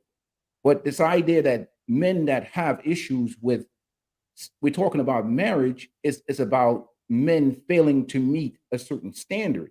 The reality of life is, even if those men have that experience and they have been taught by fathers, we actually had real fathers in the home in a large percentage rate, we're still at the end of the rainbow. What is the victory is my point. The point is not about manning up. It's like, what are you getting at the end of the rainbow, Sam? Do you want to marry a woman with 100 bodies? That's what I'm trying to say. Regardless of whether you've been experienced with women, you've slept with 50 women, or what, or whether you had your father in your life or not. So the issue, that's a fatherhood issue, right, with raising men. That has nothing to do with women. It has to do with men being developed, and we lack that in the Black community. Now the issue at the end of the day, you still have to have a victory at the end of the rainbow. What does your bride look like? Right. That's the question. After 10 years of being out here on the sexual marketplace, what I'm trying to say to Sir is that, what does your bride look like at the end of the rainbow? Okay. Rick, Judah. You're on mute. Oh yeah, what's going on? What's going on? Good afternoon, fellas. All right, shalom, brother. Yeah, shalom, shalom. Grace and peace be with you. Okay. I guess what I want to add to the thing before I jumped in with what I was first thinking, because it's marriage and business. I did want to, I guess, comment on the thing as far as, I know you said you had your first experience at 12, and basically, how all these dudes haven't been able to be getting it. What a lot of people have to understand, a lot of men, they have to understand that not everybody has the same advantages. Like, there are some men that have a natural mouthpiece. Some men are naturally tall. Some men are, strong or might be popular. There's some things that just not everybody's accessible to. And me, myself, I can say, in my younger days, of course, being able to get a lot of women, I didn't really look at it as that you got to have this much money, because I never needed it back at that time. Right. I was able to get whatever I wanted. But we got to realize that, hey, some people just have natural advantages, just like women have natural advantages that can get any type of man they want. So by the time they mid 30s, almost 40, they still act the same, because they like, oh, I can still get any man I want. And nah, it ain't that same way. So men got to grow up and understand we gotta have some type of substance to provide, and then women got to realize they got to have some type of submission. A lot of us that are gifted, we actually forget that. So I just kind of want to touch on that first. Okay. And but as far as the marriage is a business, I kind of agree with what you said. Like I said, Brother Lee, you said it's a covenant, but in the aspect of, I'll say it's a business in one aspect. It's a purchase. And what I mean is, when a man takes a wife, he has purchased her. We know, according to Ecclesiastes 36:24, it talks about a man gets a possession unto himself. Right. Like he's purchased her. That even Exodus 20:17, in the, which we've all seen, the 10 Commandments, when he's like, don't covet your neighbor's house, ox, ass, and even wife. Right. And all the things that are his, because all of those things belong to him. One thing we have to understand is it is a purchase. He has to pay the dowry to the father, and he's purchased that woman, and she's become his. And with all of that, of course, he's responsible for her life. Exactly, because whatever you own, you're responsible. If you own your car, you're gonna make sure nobody steals your car, nobody messes it up. You're gonna take care of it. Same thing with your wife. Okay, but brother Rick, if you say these words to your woman that you thinking about purchasing or whatever, and she frown up at any of those words, you better leave her. If she frown up when you said you purchased her, if she frown up when you could say help me, if she frown up at any of that, you gonna know that you married the wrong woman and you went through with it because of that jiggly got you in a trance. See, and you gonna be mad 5 years later, and you gonna say, man, she just up and left. No, she didn't. You shouldn't have got married in the first place because her face was frowned up and letting you know the universal language of body language that she didn't like those words. But when you say supportive, submissive, these women now, they submissive. Oh my God, if we had the sisters at the bottom of here, all their faces would have frowned up on the Lapeef Network when you say submission. They don't want to hear that word. When you bought her, purchase. Oh my God, the whole show would end. Chicago Rilla and the other little chick, they'll be arguing right now. Anton Daniels, he done changed robe 8 times by now. Oh God, you know what I mean? So I'm just saying, man, I'm a good brother. I just come with a little humor. Maybe I'm a little different than you, brother. But I like kicking it with you brothers too, man. I'm gonna go in here and enjoy the Super Bowl. I just want to come up, man, because I always, check out JR and the Lapeef, man. Y'all doing a good job, man. Salute to you, brothers. We need more fathers, mentors of young men. But these brothers got to go outside and live and turn off the Yu-Gi-Oh! PlayStation. Put that down. And go outside and meet women. Enjoy life. Plant a garden, brother. Go on a date. Now, salute to you, brothers, man. I'll see y'all later. Thank you. Hey. Yes, sir. Hey, look, man. Saying something else? Well, go ahead, brother. No, I was going to say I misunderstood the brother coming. He came in kind of hot, but now I think what happens is a lot of men, including black men, we have so many things that we agree about. It's just that the way we communicate the message to each other, where it gets confusing. Because, and for me, it's not about height or weight. When people come talking that, what happens with a lot of things is when a lot of black men have an opinion or a thought, people like to come with that man up simp stuff. Like, you guys need to go out and do this or do that. But the reality of life is this: what a lot of these young men that are sitting behind these video games, if you look for where their fathers are, 80% single motherhood in the black community. These boys have not had their fathers in their lives. They have not been trained and they've been taught. So if they go out here in the treachery that we have in our culture, many of them will get savaged. So we have to consider that even for them, it may be a good idea for them just to stay in there because it's not even worth it, I think one of the things we need to bring back in our community, and I think it's something that we have to divorce certain things from the government. We need to build private community centers where we can have boys and girls interact in sports and different activities, but also go through some type of counseling to bring them up in the right way in terms of boys and in terms of females. This is the only way I think we can really reach the young people before they get really mentally twisted by the society at large, because a lot of children are getting hooked very early on in their development, 7, 8, 9, 10 years old. And if you lose a child for the next 8 to 10 years, by the time they're 18, it's going to be very hard for you to have any influence over their perspective and how they see things going forward. So I think we need to really focus on this problem and address it from men like yourself, men like Rick Judah, JR, and start to build structures in the community, physical structures, organizations, recreational centers, schools, places where young men could get development, how to be a man. One of the things I learned when I was about 8 or 9 years old, my grandmother was she was an Anglican, and my grandfather was a Baptist. At my grandmother's church, they used to have the girls on one side and the boys on one side. And we used to play different games. And one of the games I still remember to this day was that the girl had to invite a boy to her, but she couldn't speak. So they would wink, they would make different hand gestures, they would smile, they would look at you, and you had to respond back to her. And then after you've made communication, then after everyone had their round of go, you would go and hook up with your partner. So I think these are social things that we need to try to teach our young boys and our young girls how to socialize and how to intermingle, to choose a mate. And they're not choosing a mate at 7, 8, 9 years old, but they're learning techniques on how to invite a man that you're interested in, or likewise a boy invite a girl that you're interested in to talk, and they have to lose that inhibition in being able to speak with a girl, because girls are intimidating, especially when they're attractive. And when a boy is young, if you don't have a certain kind of humor about you, you're going to feel a certain kind of way, because if you approach a young lady and she blows you off, you're going to take it personal. And I think one of the things as young men we have to learn is not to take the encounter with a woman personal, because a woman has a certain nature about her and a man have a certain nature about him, and we have to learn our nature as we grow. But in society today, because of feminism, men and women have been pushed apart, and women are held up the as the prime in society, and men are held down as the bad guys in society.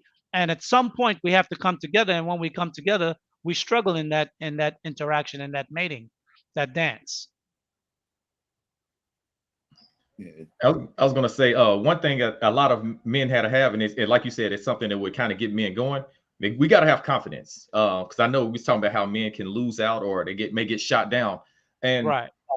I came up when when you go out, if it's a woman I want to meet, if she looks good, she looks nice, I'm gonna shoot. Even before they started saying the whole shoot my shot, like right. That's actually what I compared to. Me and my friends would be like, hey, shoot, I went for 7 for 10 in the club tonight. Like I'm gonna take those shots, and if I miss, oh well. If I go a night 2 for 16, like oh well. Like men got to learn how to handle rejection. Sometimes right, losing or failure is part of what builds you up. And it is. I know there's a lot of people that say cold approaching is wrong or whatever, and that's cool, whatever. But I know scriptures say he that findeth the wife finds a good thing. So that means you got to go get her. Like you don't wait for her to come to you. I figure a man gets what he wants. But long story short, we got to be able to take L's, and we got to be able to take it and quit being like acting like little girls. Honestly, a lot of us act like little girls and get whiny, and it's just a real strong feminine spirit when we lose. And then you have the man to be like, oh, I ain't want you anyway, B, and you stupid. Right. Like yeah, all of a sudden, I never like guys that curse a woman out when they get rejected, because they're trying to hold their bravado up, but I didn't think that was really cool in the way in which guys did it. But hey, some guys, that's the way they learn to develop themselves. But I think, like you said, you're right, Rick. We definitely have to create a new social interaction in how Black men socialize with Black women. And I think the women are far more advanced in terms of socialization in society, more so than men are or young boys are. And I think that's something as Black men we need to really look at. And like they have femininity school for young women, we may need to have to bring up masculinity schools for young men and well, teach that them. takes. I'm sorry, I didn't want to interrupt you. That takes also men being able to be in subjection to other men, elders. Our younger men, we don't really want to learn from the older. We don't want to get taught. We got this whole "I'm the man already. I don't need nobody to guide me" attitude at pride, and then we never grow because we can't be told nothing. We can't be taught. We talk about women need to be submissive, but us as men have to have a level of submission too, because meek men. Moses was the meekest man on earth. If we're meek, Right. we can be instructed. We can be built up, and we can become great. Great leaders were great followers. So we got to be taught these things and have kind of be set up where we got men over us like a network kind of. Even like, I like the show.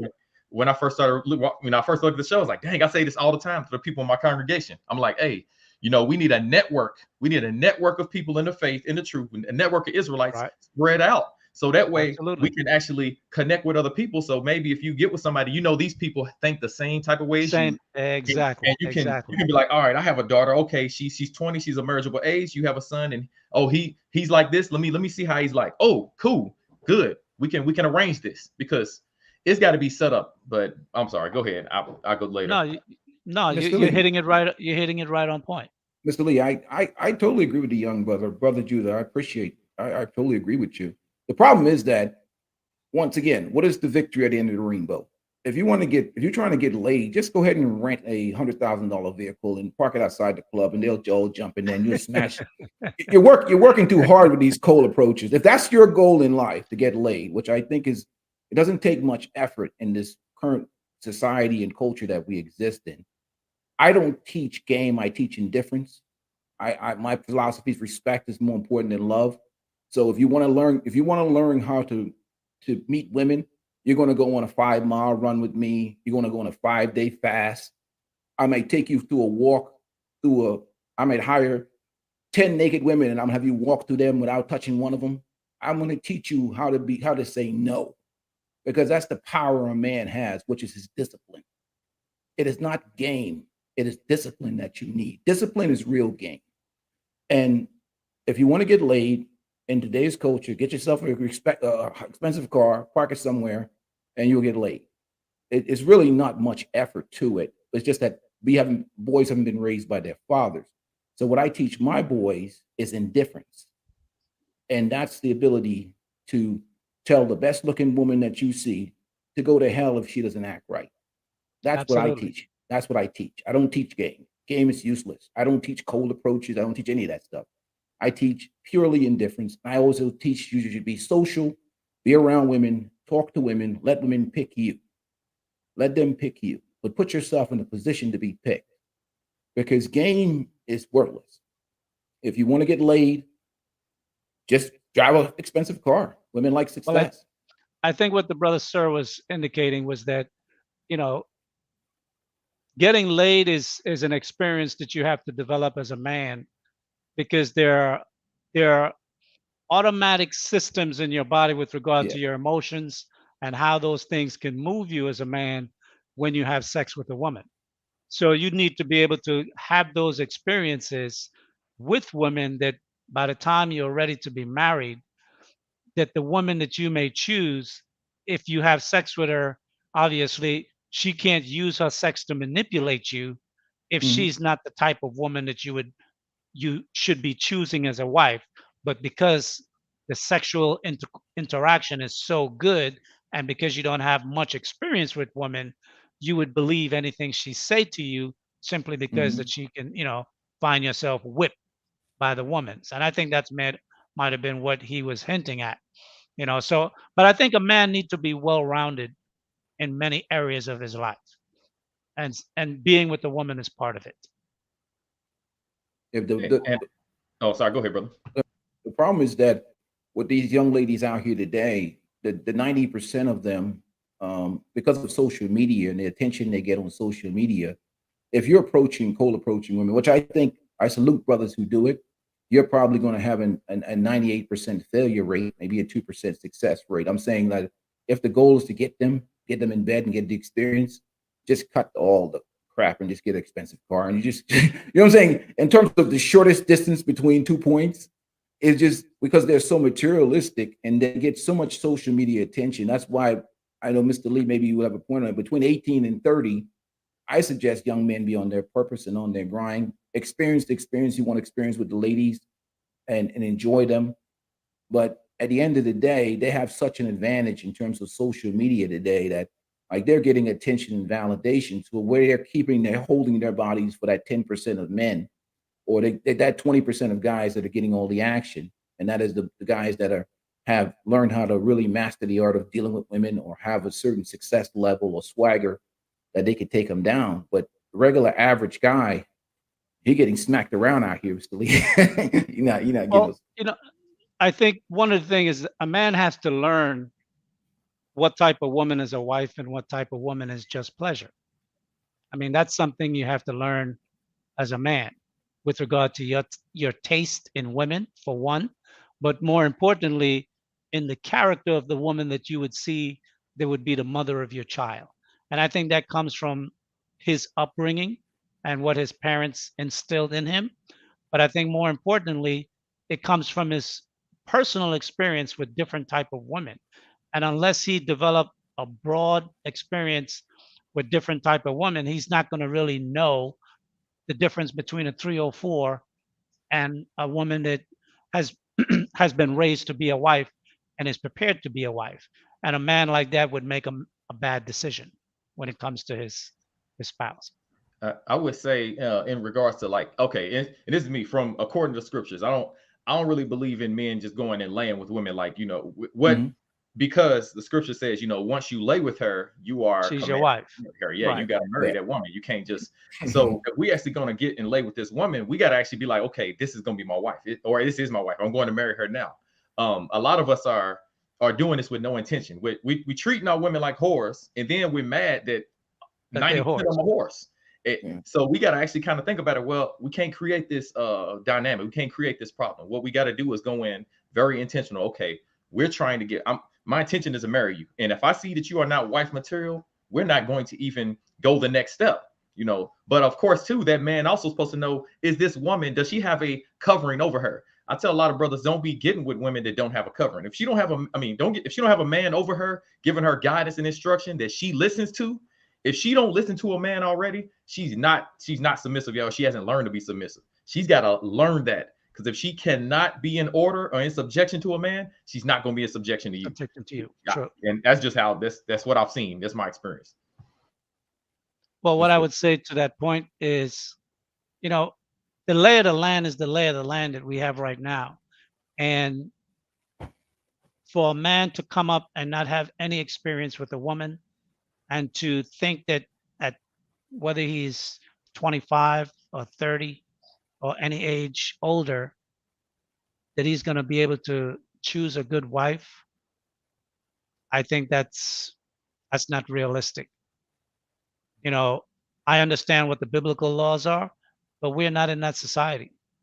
And unless you have a daughter and you train your daughter in that life, and I have a son and I train my son in that life, and at 10 years old, I pledge my son to your daughter, and vice versa, and they know that, and they grow up and they marry, then that's different. But if you're talking about just growing in the society, raising your son right, raising your daughter right, unless they're in a community or there's a network of like-minded men and families where these young children can grow together, we can't re-engineer it backwards. We can only build it forwards. So it's a community that we would have to build from now going forward. But for the men that are already grown now, how they resolve that situation, obviously they need to be experienced with women, and they need to have other men in their network that they value their opinions and judgment. Because I remember when I was a young man, girls that I looked at to be a girlfriend, I brought them around my homeboys. If my homeboys could push up on them, and they would come back and tell me, yo, Lee, I could have got her, she was not going to be my girlfriend. Straight up. Back in the day, we used to do some, you know, back in my day, we used to do some crazy shit when it comes to before a woman could become your girlfriend, because I grew up in the height of the drug era in the 60s and the 70s. And girls got passed around easily. And one way to know if your girl could stick with you is to bring her around the crew, and your crew would test her and prove her. And you usually had 3 or 4 homies that'll be like, yo, that's my girl, check her out. You find a way to leave, go to the store so she can be with 1 or 2 of the guys together and see what happens. Come back. They will test her, man. You have to test your woman, because a woman, sometimes they may just be using you to get into the crew. They know who you look, you know, who you socialize with. And girls, you know, the whole hypergamy thing, you bring a girl into your circle and now you introduce her to your network of high value men. You might be a millionaire, but part of the men in your circle might be 10 millionaires. They could be worth 100 million. So you'll be introducing her to other men in your circle. She's going to be looking to move up. So you have to be able to test a woman on different ways. And it's just not understanding her sexuality, but you have to understand the triggers. What are the things that she like?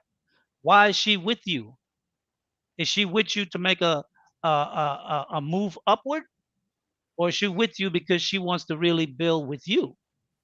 And the only way you're going to know that is if another man approach her and test her to see. And if you don't have a network of men, or at least 1 or 2 homies that you can say, you know what, that's my girl, talk to her, see what's up. And when I was young, that's the way we used to roll in Harlem. My whole crew was like that. We would always prove each other's girl. And sometimes you lose her because, you know what, if the guy like her, he knock her up, she's gone. But you knew it happened. And I think at the stage where we at today, and the fluidity in which women move from man to man to man, you can't wrap your emotions up in a woman. Not so easy. You have to test your woman out. You know, a lot of guys back in my day, you know, you wouldn't want to bring your girlfriend around your friends until you knew she was your girl. But I say, bring her before you make her your girl. That way you'll know before you make her your girl. If your homies can scoop her, she ain't your girl. I definitely do agree with testing women. Like, I think we should kind of prove them, see what they're about. I'm 100% on that. I did want to push back on when you had mentioned that we have it's not reality today, and that's true. So I ain't pushing back on that. That's absolutely true. But being that it's not reality today of how we should, raise our children up as far as even understanding our original culture of how marriage works and how we should treat our women, we should bring that back. Okay, if that's not available, we need to bring it back. We need to actually have men actually like, all right, we're going to do this. And even if it's only a few people, if we don't have enough people that actually walk in that way, we need to raise our sons with the discipline of like, all right, don't take none of them women that's for the streets. Leave them out there. And even if it seems like nobody's coming, be patient. The woman will come, you know what I'm saying? Or you'll find her. Same thing with the women. Be patient. Hey, they're not here. Because we got to let them know it's our way or no way. If a woman cannot, or a man, we can't find people that actually like-minded in the same, walking in the same way, then we need to just leave them alone, leave them out there. Because a lot of men need to start doing that. With these women that's for the streets, don't even pay attention to them. Let them become invisible. Let them do how they do the men that they know don't have enough money. We need to look at these women like, oh, she's not even fit to be a wife. Let her be invisible. Oh, go ahead. I'm sorry. But that's a very small circle of men, and it's going to take a serious mental paradigm shift for men to really adopt that kind of mindset. Now, I understand you're Israel. I'm an Israelite as well. So I understand that mindset, but there are many men that walk in life much different. But I would say for the men that are achieving or striving to be successful, they're going to have to adopt some type of network of fellowship men that think in very similar ways as themselves. Because by yourself, you're going to be easy to get picked off. A man walking without having a network of other like-minded men around him to give him stability, he's going to get picked off. And what I mean by that, the hunters are the women now. If you're a successful man, the hunter is the woman. Women are hunting men. I mean, you just saw what that chick tried to do with Drake. She tried to get the condom out of the garbage can and insert it in herself to get pregnant. So women are hunting men who are successful. So you being a man that is successful or going on the path to success, you have to surround yourself with like-minded men that can be your eyes and ears as you move and pull your coat with regard to different women and how you move with women. Because your man's wife could see something in the woman that's your girlfriend that you don't see. Yeah, that's the biggest thing you have now going on in the culture is that I think honestly, Mr. Lee, I think we need to have a moratorium on the amount of bodies being tossed around out here because I mean I even tell my boy, I mean, because there's so many. What happened is the turnover rate, like even when maybe you or I were growing up, in terms of women that are, sleeping around or men that are sleeping with women. The problem is that I think, like you talk about, only certain percentage of men are getting access to these women. I think we've just those particular percentage of men are just racking up the bodies on these women out here. It is just because you said success. Because they're playing into the society.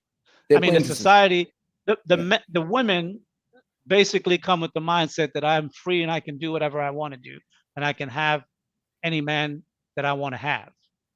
Yeah, but the bodies are getting. They're going after the men that are successful. But the problem with the man knows that I can have virtually any woman that I set my desire to. I don't need to make any commitment with any.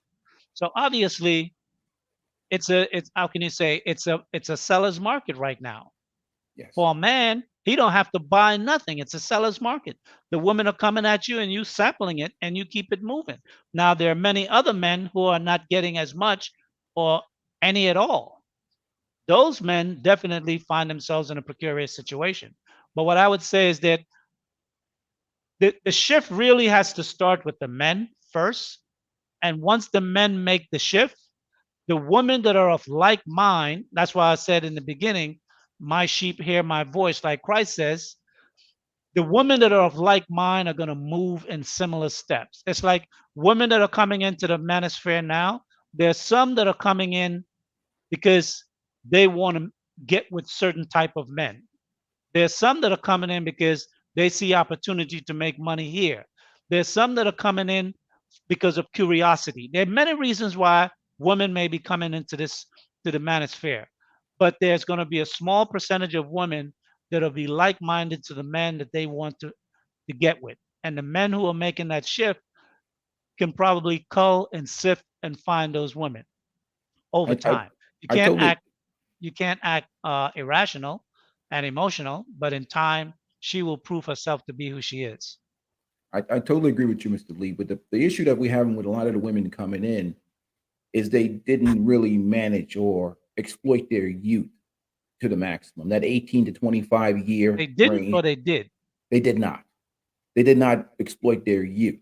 And I think what happened is Well, a I lot of would say the opposite. I said they exploited their youth sexually. well, not sexually. I'm talking about in terms of finding a husband. Right. And, Okay. they didn't use their youth. Maybe exploits the wrong way. They didn't use their youth. They didn't manage their youth properly in terms of finding a Okay. husband Good. between Right. 18 and 25. So now they're Right. coming in the later ages in their 30s when the market has changed with men and situations because sometimes they're coming in with a With kid, a child. with a Right. child, and they haven't really managed their youth properly in terms of because they have, like I said, we have absence of fathers many times, or not even masculine fathers in the home that are teaching or preaching. So what happens inevitably is now you're coming into that secondary market, and we're older in the secondary market. You know, I'm gonna Right. be 48 this year, and the secondary Uh-huh. market is a minefield.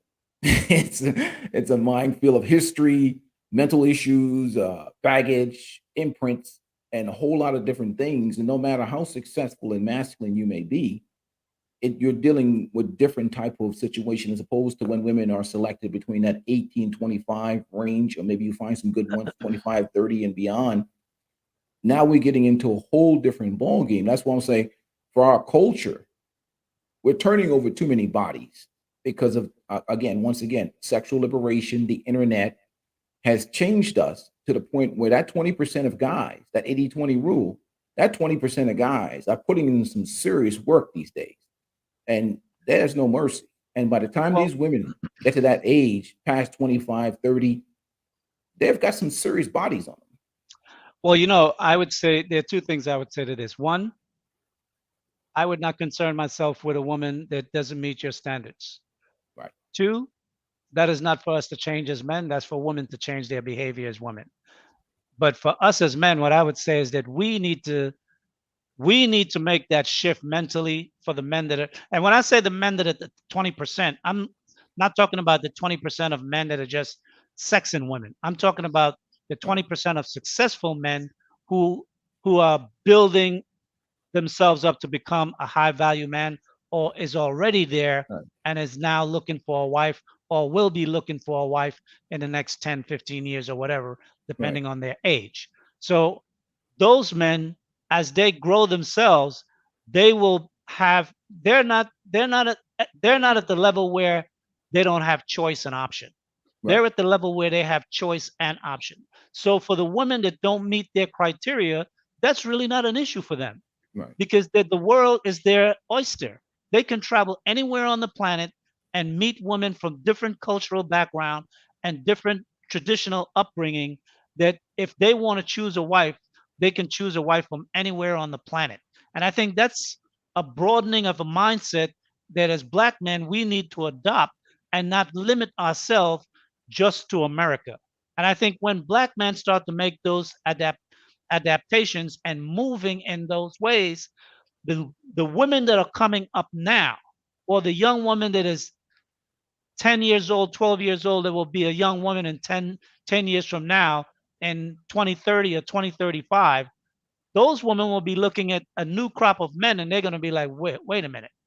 There's going to be millions of women that are unmarried, that are just by themselves, that don't have a good man in their life.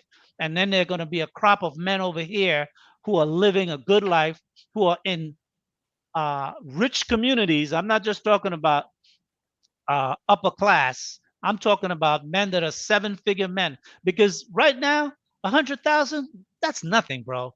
In the next 10 years, making 100 grand is not going to be nothing. That's going to be like making 40 grand right now. We need to be looking at building ourselves up and making businesses where in the next 10 years, we're going to be the new crop of millionaires. And as the new crop of millionaires, we're going to have the choice of women that we want to be with. And the woman is going to have to be the woman we want, not who they're marketing themselves to be. And the women of today, they're going to be the old school women. Those going to be the examples of the woman that made, like you said, they made the wrong choices because they did not have the right upbringing. And women are smart. That's one thing. I never prejudge a woman to go by what they say. I go by what they do. And most women are very adept of reading the wind. They can check the wind and know where it's blowing in a heartbeat. And women are good at that. And they will change their behavior to get the things that they want out of life as well. So I think it's just for us now that we recognize what has happened in the past 50 years, 60 years, as mature men, 40s, 50s, 60s, and the children that we have coming up from that we have born and raised, we need to set a new dynamic for our children and a new pendulum for where the pendulum is now swinging back. And it's now swinging back where men are starting to see the horizon and we can say, you know what? Hold on. This don't work for us. I'm not a drug addict. I'm not a crack addict. I'm not a drug dealer. I'm not that. I'm a different kind of man. This is the man that women have always said that they wanted these kind of men, successful men, men who have character, men who have business, and men who can be a leader in their families and in their household. Now we have become those men and we're looking around, where the women at? All the women are 304s. There's 3%, 4%, 5% of women that are potential good wives. But then you look around the world and you see the percentages go up. There's 15%, 20%, 30%. You need to choose from the pool of women that have a higher percentage of traditional wife-like qualities. If you're choosing in the small percentage pile, the chances that you might miss is high. And they're highly influenced at that. And I think women in general, and black women are very smart women. I don't put nothing past black women. Black women are very smart. And the reason why many of them are coming to the manosphere, to the black manosphere, is simple. They see the wind changing and they're trying to align themselves in a way where they can best position themselves to succeed. And I think as men, if we continue to take leadership and take the right stance and how we move forward, some women will come with us and someone won't. And we just have to understand that. We can't save everybody, and that shouldn't be our goal. What's going on, Chicky? What you got on it? Yeah. So I agree with a lot of what's being said. I actually talked to my father about this more recently, because we were discussing about the manosphere, and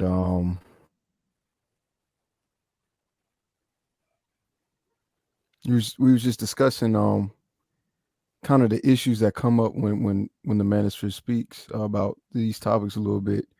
And the first thing he said was the leadership with the men. It has to start with us. And he quoted a scripture in Isaiah saying that if there's no men, that the women will be immoral and the children be fathers, or something along the lines of that. So it kind of starts with us in that sense, right? So the issue that today's men have is not being disciplined sexually, and the transaction of sex and immoral behavior, it sends mixed signals because of what sex equates to for women. It's not just a physical thing, but it's also emotional. So it's hard for me to say to women, you guys need to be more moral. You shouldn't have all these bodies. But then, 20 other dudes are saying, I'll still pipe her down, even though she got 5 bodies in. and her actions don't line up with what I'm looking for in a wife. That's sending too many mixed signals. And I think as men, if we became more disciplined, like you all are saying, it would help a lot in sending a clear message, and then that way we wouldn't have all these problems. Well, go ahead. Well, what I was going to say to that is that there are men who benefit from the way the society is right now, and I don't think we're going to change those men. Right. I think I think that. Yeah, I agree with you. And again, it's the same conversation or the same point that you had with Rick Judah, which is in a cultural context that would be ideal for us in the situation that we're in. True. But it's unrealistic in the sense of it being the masses and belief and following. For every one Israelite, there's 20 Christians, and we do know how that works out if your mind is still viewed in that way about Christianity and things like that, right? True. So I while this may be a solution, it's extreme, or it's considered extreme coming from my end because of what it's required. Well, what I would say, I think, as black men, a couple of weeks ago when I had a previous show, I mentioned something that I hear a lot in the manosphere, that they said the war between the sexes is dead, and the black men have won the war. But yet the women don't believe that they lost. And what I said is that we have to win a totally decisive win where their power is taken away from them. And I think what we need to do, we need to go on a campaign as black men and successful black men, what it is that we're looking for in a woman. And we need to make that a resounding, echoing, marketing projected idea that this is what we're looking for as a wife. And these are the behaviors that we're looking for in our women. There are going to be women who will be resistive, and there will be women who will be conformative. And the women, and I think, because what we're asking is for women to change their behavior. And women are not going to change their behavior unless they decide to change their behavior. Because the society gives them all the leverage of power to not change. So, but because we make the decision on whether a woman become a wife, they make the decision on whether they have sex with a man. They're going to have to make a decision at some point. Do I want to be a wife and have a family with a successful man? Or do I just want to go out here and have sex with ball players, rappers, and anybody else who wants to sex me down? And then when I'm 35 and 40, I got nothing to show for it other than some Birkin bags and shoes and a couple of cars or whatever. What life do I want to have? And I think we need to make that marketing campaign where we can show the success of a woman that have a successful marriage with a family, wife, house, career, whatever, and a woman that choose something different, what society is offering them. We need to be able to paint a picture so they can make a choice. Because a woman is they want to know, what am I getting for this? If I'm going to be a wife, what am I going to get? Society made a marketing campaign that if a woman was single, went to college and worked, she would get all these things. It's turning out 50 years later that it's not really what it's always cracked up to be, but by that time you already invested your life in it. You can't turn back. And they're still making the marketing campaign that that's the best way to live your life. We need, as men, to market a new campaign, is to say, this is what we see for black women and black men and families. And we need to project that out there so they have something to make a choice about. Hey, salute. Mr. Lee, I just want to add, what's happening, I think, now too, I totally agree with you. I absolutely 1000% agree with you. Like I said, that's why I love coming to talk to you on these Saturdays, brother. But it's Sunday today. Well, Sunday. Sorry, Sunday. I'm off a day, JR. I'm like, way off. I got, but I'm out of it. But I'm saying, like, the young ladies right now, social media has changed the game. What it is it's given false self-esteem, which is attention and validation. I always say attention is the most dangerous drug in America right now. So what happens now, when we didn't have social media, we had these. Remember, we had the 75, the 25 cents. I don't know what how far back you go, Mr. Lee, when you had to go get that payphone to go call a girl, and hopefully she's home, and hopefully her dad and mom. I don't remember answer. when it was 10 cents. You remember when it's 10 cents? Yeah. All right. So I had to come up with change to go talk to a girl, and I had to dial that rotary phone. Yeah. And I had to. Everything had to. The stars had to line up to get a girl. To get girls the way you want it. Right. Nowadays, women have what's called these simps in their DM, and they're telling them how wonderful and beautiful they are. So so they think they're winning even when they're losing. So what happens now is even though they're losing because they're not getting the outcome, which is marriage and building a community and whatever else, they still think they're winning. So it's really hard. We know as men, as we look at the situation and we see what's going on with the community and what's going on with society, we know that they're losing.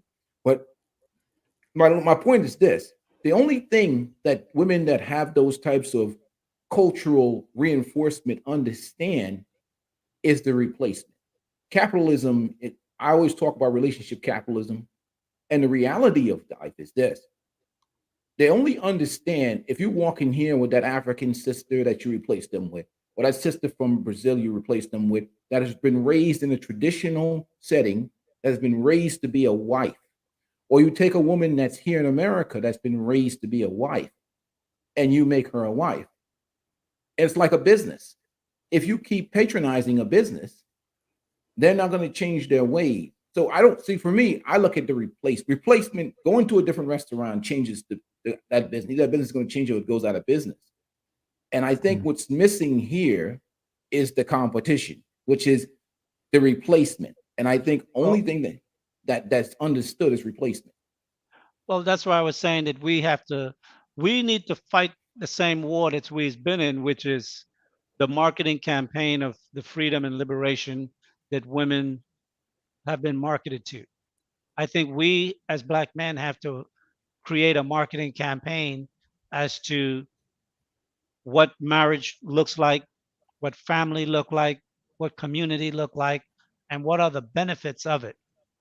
And I think social media is a double-edged sword because we have only seen primarily in the past decade or plus the benefit that social media has had on women. We've yet to see what the benefit of social media can generate for men. And I think as Black men now who are looking to shape social media to benefit us, because social media shows us all the things that goes wrong with as it pertains to Black family, Black love, children, our society. And it's good that it has able to crystallize it and put it in one place where we can see it all as a picture, as opposed to in pieces. Now it's a portrait. We can see the whole complete dynamic of it. And I think now we have an opportunity to attack that whole image that social media is displaying and how women are behaving, because you can't just say now, well, it's just the woman you choose, because every woman you choose is like that. I have 1,000 guys and they chose a woman. All of them chose the wrong woman?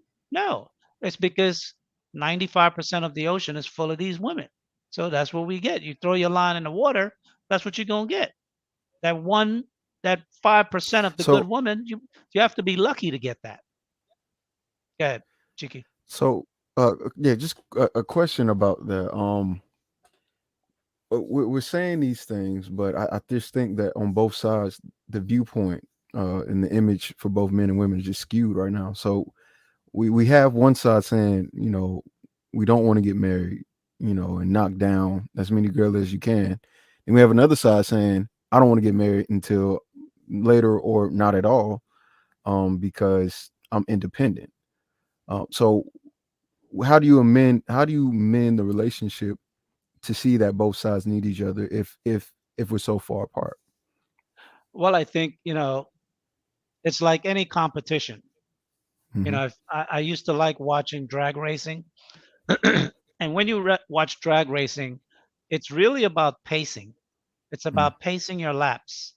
trying not to get into an accident, maintaining your timing.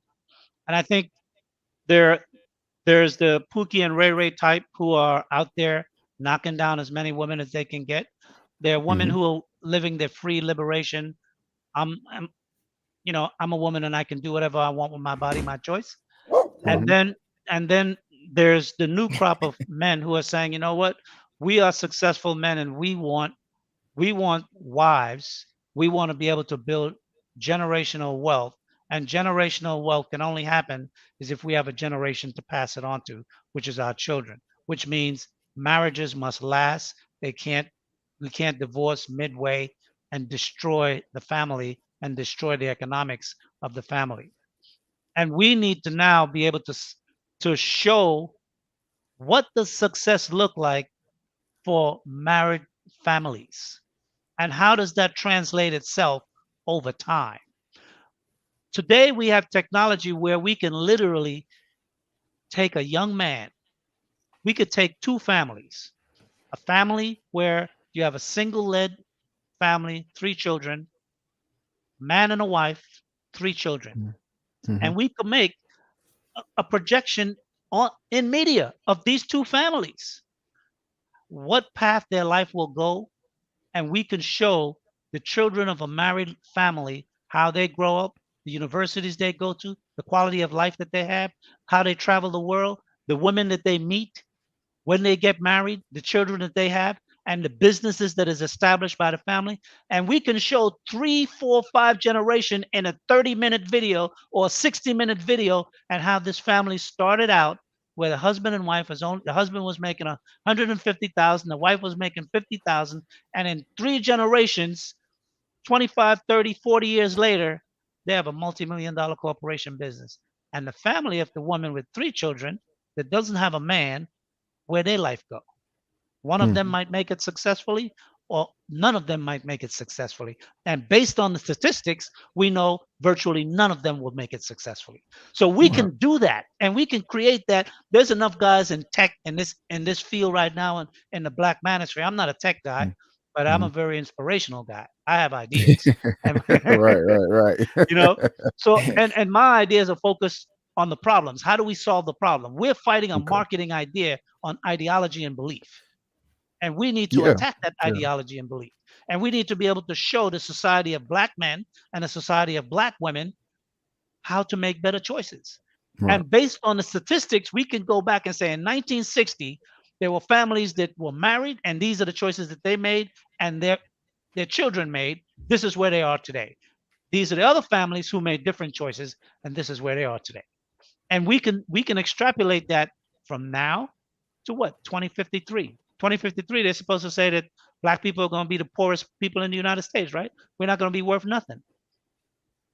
We can show 2 dynamic, single family led families, or married families with husband and wife, and where we would be in 2053 or 2075. And we could project that. And we should be able to show that, and we should market that, and we should run that on commercials on our Lapeef Network, Kevin Samuels Network, Obsidian Network. We should be running all those images everywhere in the Black manosphere to really drill it into Black men and Black women and say, hey, make a choice. There are women that can make a choice now to change that are 18, 19, 20 years old. There's some women that may be 35 years old that want to make the change too, sincerely. Now, they may have made some bad choices, but it doesn't mean that those women are not recoverable, because there are other men also who have made bad choices and their life can be recoverable as well. But we have to project an image for our people to make a choice. Talking about the issues is one thing. How do we then show them an option of what to choose? And I think that's the bigger challenge for us. Yeah. So yeah, just if you don't mind, I'm gonna say that and get off and let you guys continue the show. But yeah, I definitely agree with you for sure. It's a conundrum. It's something that's been going on for some time. And me being as young as I am, I've seen it from the very beginning. Just kind of looking at the Black community. So I don't want to say I'm pessimistic. Because I don't want to say I'm pessimistic. I would like to think I'm an optimist, but I'm also realistic in my hopes and my thinking. So it's one of those things where, you know, I'm looking, you know, for answers and looking to help. And I think what you're saying is key. I just hope that, you know, Black people as a whole could accept and appreciate that. So I appreciate you guys, Tom, especially JR, man. Really appreciate you and all you do for the Lapeef Network, man. You guys have a nice day. I appreciate Likewise. you. Hey, thanks. Hey, you know, I was thinking about that, Mr. Lee. Even with the young brother that just came on, you know, I'm at a point right now where I'll be honest with you. You have now what's out here in the streets. The streets is rough out here, man. You got women that are, you know, Generation Z competing with Generation X and even competing with the boomers out here. I mean, there's no expiration date out here no more in these streets. These streets have gone, and JR knows these streets is going wild, man. You look at some of the social media feeds, you got everybody twerking, man. Everybody trying to get at the, you know, the rules are going. So I'm at a point right now where I'm more so in terms of the way I want to move with my boys is the replacement, which is world travel. And like what you're talking about, Mr. Lee, examine cultures with other Black people that have not been contaminated by what we have here. And I think the replacement is where I'm at, which is I'm in replacement mode. We need new competition on the streets because the streets is going to the pits now. And the streets is tarnished right now, Mr. Lee. There's like, you know, you got bodies coming from the, you know, I'm looking even on my social media. I'm like, dang, this young lady's almost 50. She's out here competing with the 25-year-olds. You know, the streets is going wild. That's because she is still in the mindset of when she was 20. Yeah. Because she's still living life, making the same decision she was making when she was 20. Now that she's 50, she has to still make those same decisions because she has nothing else to do. She doesn't have a man in her life. She may have had children and they're grown now. And so she's back to doing the same thing she always been doing.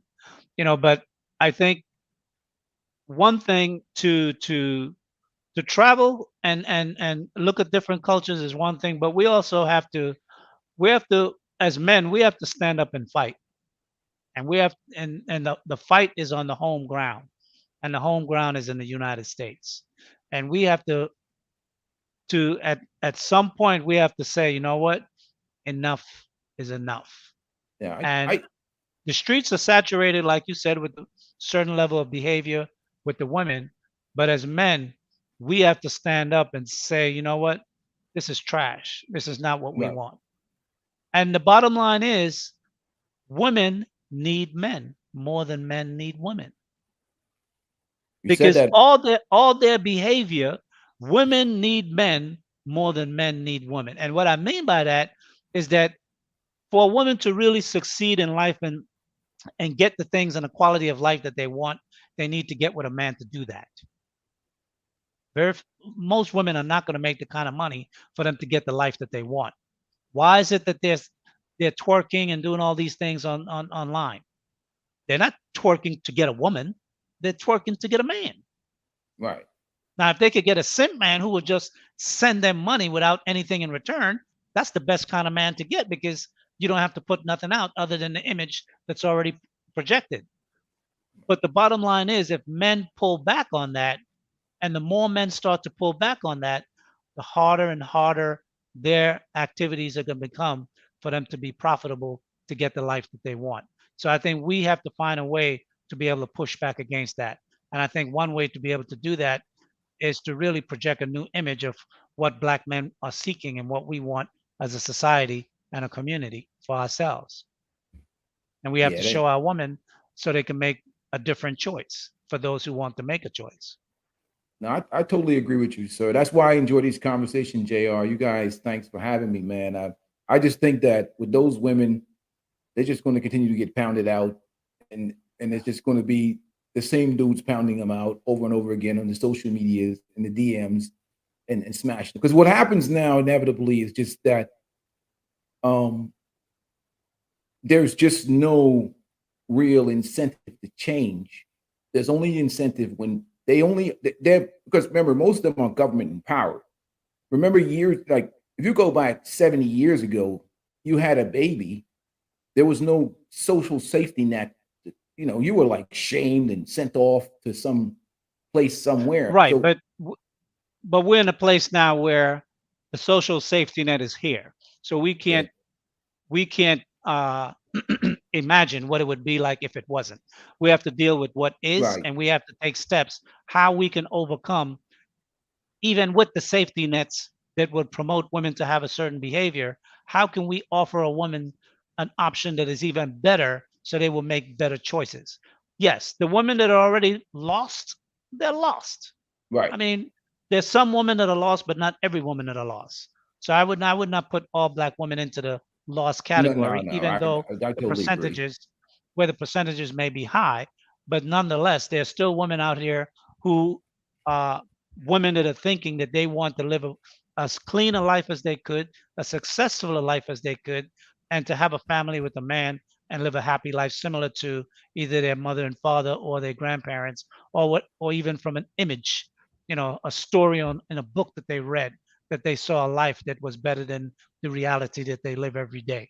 So to any degree, I think it's up to us as men to show women that there's a better choice, and we are the men that are offering that other choice. And I think that's the only way we will actually allow women to make a different decision, as opposed to what they're doing now. Because trust me, you know using your body to get the things that you want is a short-term gain operation, and most women don't. They know at some point that that is a losing game, but if that's all they have, that's all they have. And I think if we can offer them a better choice, they're a woman that's going to make it that other choice. I totally agree with you, Mr. Lee. And in reference, it's not all women that are like this, but what I'm saying to you is that when you look beyond the woman, there's the woman and there's the culture, and then there's the family. If you're getting married to a woman, you're marrying her family as well. And every Absolutely. I and agree with you that. and whoever influences her and whoever's in her mind. If Right. the culture itself is messed up, what you're marrying is somebody, and when you have problems in that marriage, who do they talk to? If their aunts and their friends and their family, no matter how masculine you are, no matter how dominant you are, successful you are as a man, you're married into an environment, as opposed to if you find a woman that has been cultured, that has culture reinforces her, and how she treats her household, how she respects her household and her man. And when she steps out of line, there's grandma in the corner with that cane stick. There's her mom, there's her dad, there's her uncle, there's culture, there's shame. So what we've done is eradicated all of that in this culture where there's only accountability for men and there's no accountability for women. So when you're marrying a culture that does not support marriage. And that's what I'm talking about. You're not just Well, marrying that person, you're marrying a culture that does not support that institution of marriage. well, I would say this, that just like you and I and JR and other brothers, young and mature as some of us are, have a very similar mindset in terms of Mhm. the quality of men that we are and the quality of women that we're seeking.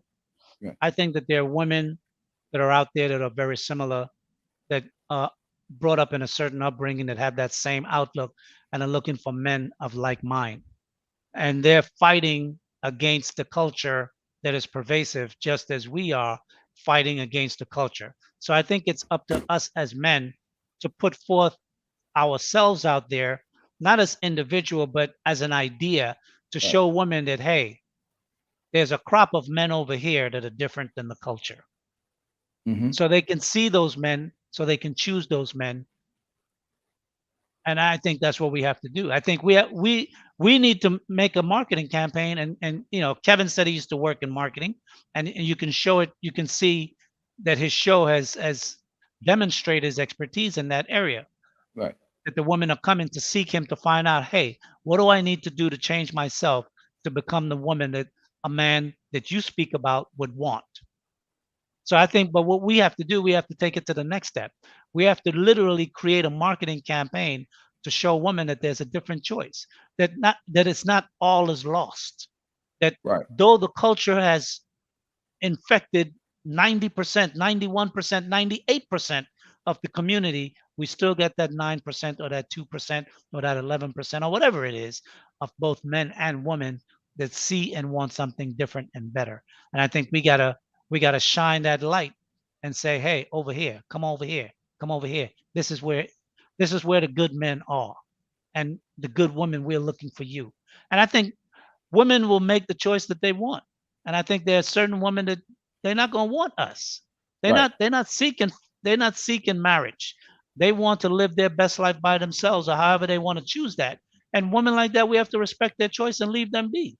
But the women that want something different, women that want families and women that want children in a traditional structure, those are the women that we should at least make known that we are men that are like that, and this is what we want. And so they can have a clear picture of what the success that their life would have if they chose to marry a man like you versus if I chose to go it on my own, however society had led me to believe. And I think as men, that's something we have to aggressively go after doing and making it apparent so women can make a clear choice for what they want. Because changing a woman's mind is a fruitful endeavor as a man. I think women are very adept at making the decision that's best for them. I totally agree, brother. But also too, I'm not in a position of changing their mind. I'm in a position of replacement. I'm a capitalist, just like you. And my mentality, if I go to the store and I want a product, and if the product is not what I want, I go to a different store to get that product. I'm not interested in changing any of their minds. I'm interested more in injecting competition into the system. Because for me, most of the women in America, if you got rid of a government empowerment, the Black community would be fixed in a year, because you would force people to make decisions. Well, I don't think it would be a year, but there would be some chaos first. Some chaos. There would be a lot of chaos first. I think you're more diplomatic than me and more generous than me, Mr. Lee, because, and I'll say it on my way out, I'm almost in a position of capitalism. If just like with men, if men don't meet the standard, women should replace us with better men.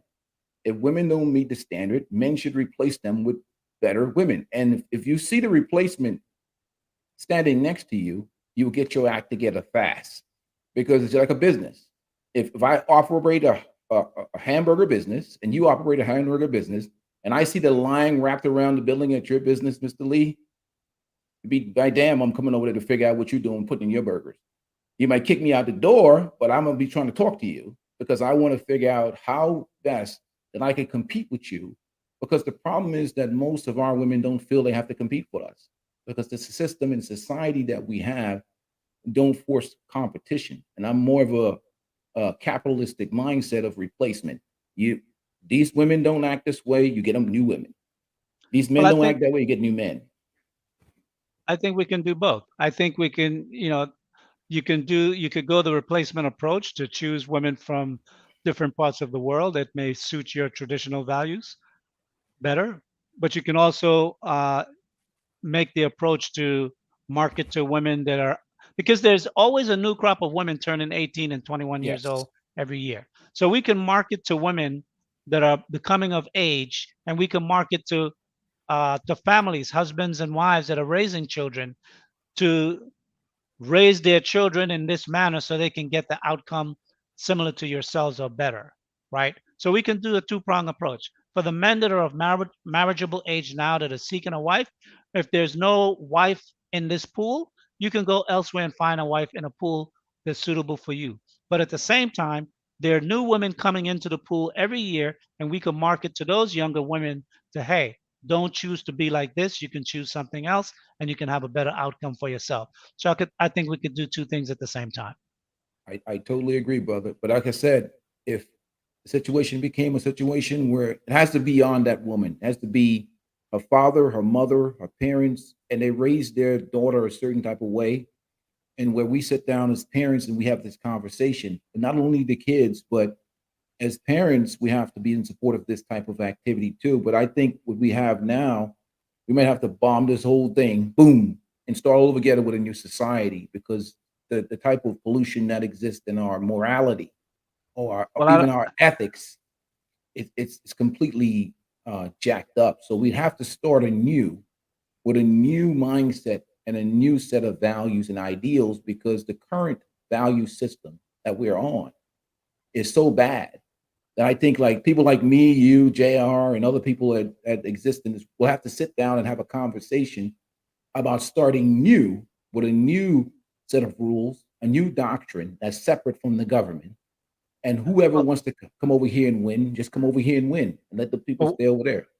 But we're doing that now. I don't think we need a calamity to do that. I think we can do that every day, and we can come up with that marketing campaign in the next 90 days or whatever, and we can be moving, because by the end of 2022, come 2023, this network is going to be even grander, even bigger, more successful. The Black Manosphere is going to be growing in multiples exponentially. So there are those who will be seeing the growth and the transition. And I think if we're putting out a certain message and demonstrating how that message is being successful for both brothers and women, even if a woman came from a young girl came from a single mother raised household, and her mother was the worst kind of woman in her upbringing, when she turned a certain age, she can reflect in her life. She could look at society. She could look and see what's good and what's not, and she could make a decision to change their life. So many children have grown up and say, you know what, I don't want to be like my dad. Boys, right. I don't want to be like my mother. And they came from families where, some cases, both the mother and father were together. So I don't put it beyond the ability of a young person, right, male or female, but particularly the women, because we're talking about wives, that a young woman today can't come up and say that, you know what, I want to choose to be a wife, and I want to live my life different than what I've seen in my community and what I see perpetrated online and so forth. So I think I don't put it beyond a woman being able to change her mindset. That's growth. No, I totally agree that she can change her mindset, but I'm saying a mindset can be changed, but we're also got change in the mindset and the influence of culture. The mindset and the culture that reinforces the behavior, because that will come over time, because culture didn't just show up at the door yesterday like this. True. This is something that was progressively done over time, and we can change the cultural shift over time as well. And that's not going to take a long time, because with technology, things get exponentially exposed very quickly. So the success of the Black Manosphere and the success of marriage and the success of families developing, that's something that can be easily replicated online and demonstrated, and it can blow up real fast. In the next decade or so, they could become a serious mind shift and a social shift that we can contribute to the society that can turn things around in our favor in terms of what we're looking for. I mean, when you look at rap from the 90s to today, we see what has happened with rap. Likewise, whether it's rap or another genre of music or however, or the Black Manosphere and what we're saying and what we're doing, whatever influential thing Black people are doing, we could create a shift in the society. We just have to set our mind to it, to develop the things that we want to do, not complain. We could complain to shed light on it, but at the same time, we could set things in place to overthrow it and to make it better for ourselves. And we don't have to give up and just lay down. Yeah, I understand what you're saying. And like I said, you're talking leadership, and I totally agree with it, and I understand it. I just, like I said, I just don't see. I know it's a struggle for you. I can see it on your brow. Here's why, because struggle. And you have 3 sons that are coming into maritable age, and you're like, like, what am I gonna do, man? I fully understand, because you're at that point now where you're thinking for the next generation, for your grandkids. Well, what I'm saying to you is that I'm in the streets. I'm in the streets in Philly. I'm in the streets in Newark, in New Jersey, New York. I'm all over the place in the street. I just don't see it, brother. I mean, to be honest with you, from what my observation, and I'm seeing the value system that we have, we got to revamp, complete. You just rebuild an engine. You got to just rip everything down to the core, right. True. Have that machined, and start working on those blocks, because what I'm seeing in the streets, I hear what you're saying. What you're saying makes absolute sense. But the problem is, I don't see, I think, like I thought when we had that guy in office, that would change people to a certain extent.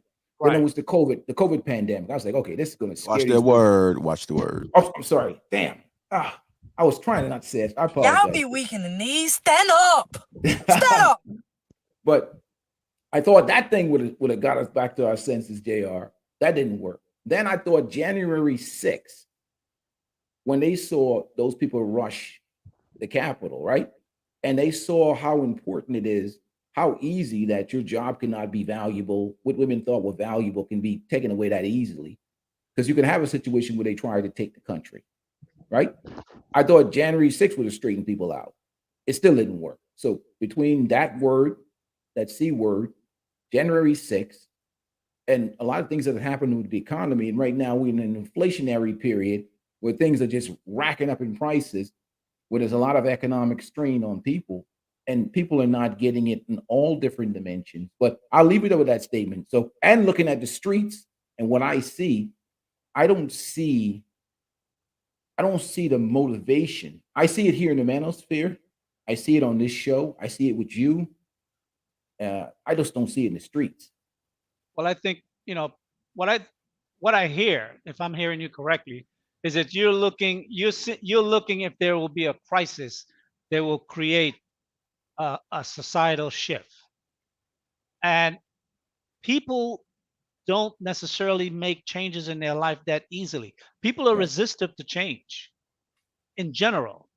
So even if the society was, if we were to have a collapse similar to 1929 that lasts a decade, I still don't think that many people will make a shift to change their behavior overall.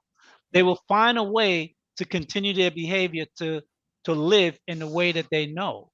So I think one of the things we need to do, we need to offer as men a better choice for certain women. Right. All the women are not going to make that choice. But if we can get the women that we need to make enough of a choice to be with us and to build the communities that we want, that is sufficient, because over time, the percentile will increase over time. It's not going to happen overnight, because we have to understand the change from where we are today, from where we came from, is a good 60 years away. Right. Now, it may not take 60 years to make that shift, but it's going to take some time. And I think we need to put in the work to get there. And I understand your pessimism, because it's like a soldier at war.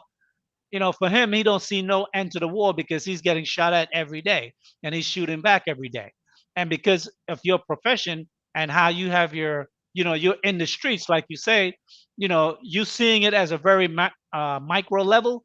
So you from what you see, it's all the same everywhere you go. You don't see no light at the end of the tunnel or something to that degree. So I definitely understand where you're coming from, but I know that we're a people that we have changed many times in America as a people, and many times we've been counted out before. And I think that we can easily make a shift, especially since now, this is the first time in our history where Black men patriarchy can actually have an influence on our people and our society and the society at large, because most people in America are following the Black manosphere right now in terms of the general manosphere. Mm-hmm.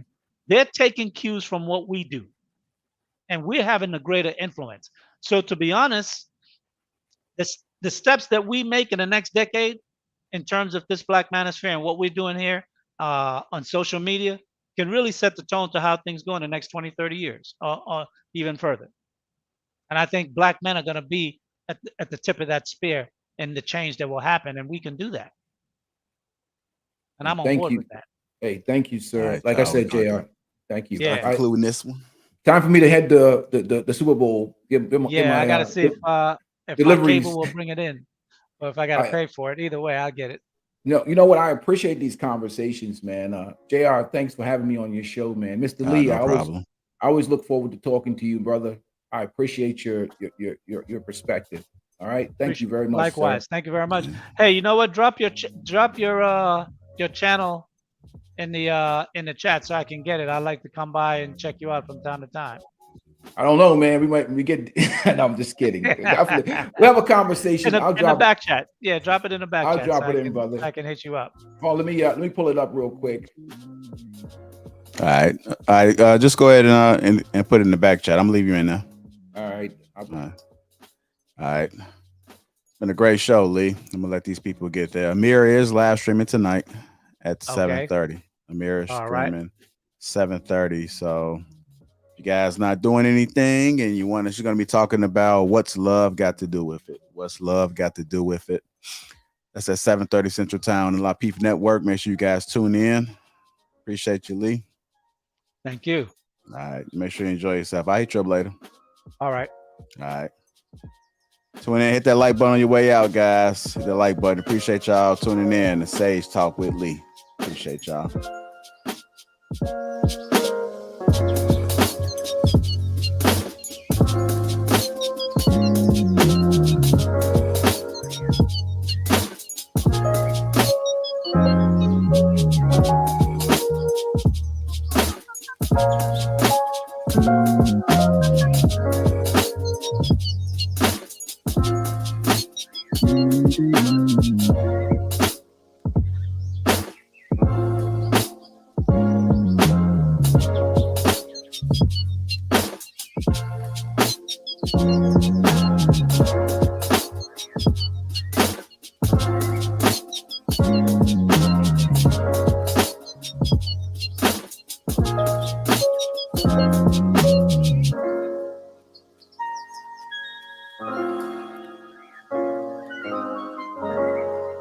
Catch us live in Houston, April the 23rd. Come out and have a good time, y'all. That link posted at the top of the chat. Let's go. Shout out to the sponsor, Teej Hanley. Get yourself your 30% off of the free gift. Hit that link that's in the description. I'll make sure y'all have a good time. Safe travels, have fun, drink responsibly. Yeah, hit that like button, y'all. Hit that like button.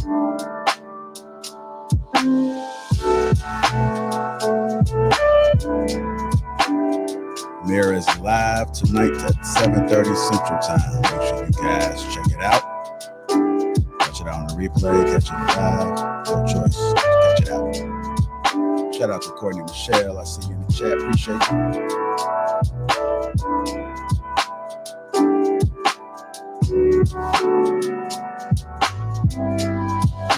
I see you, security boss. Appreciate you.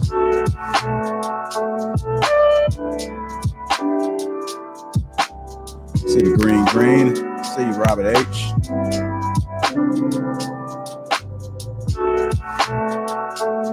Sharon Compton, I see you. Miss Park, I see you.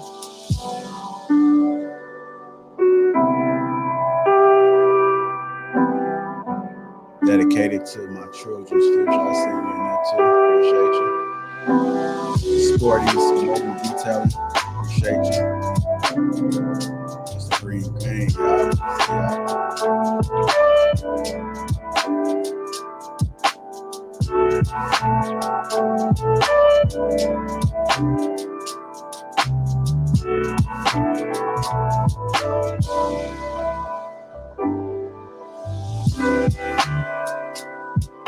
All right, y'all. I'm out of here. Catch y'all back 7:30.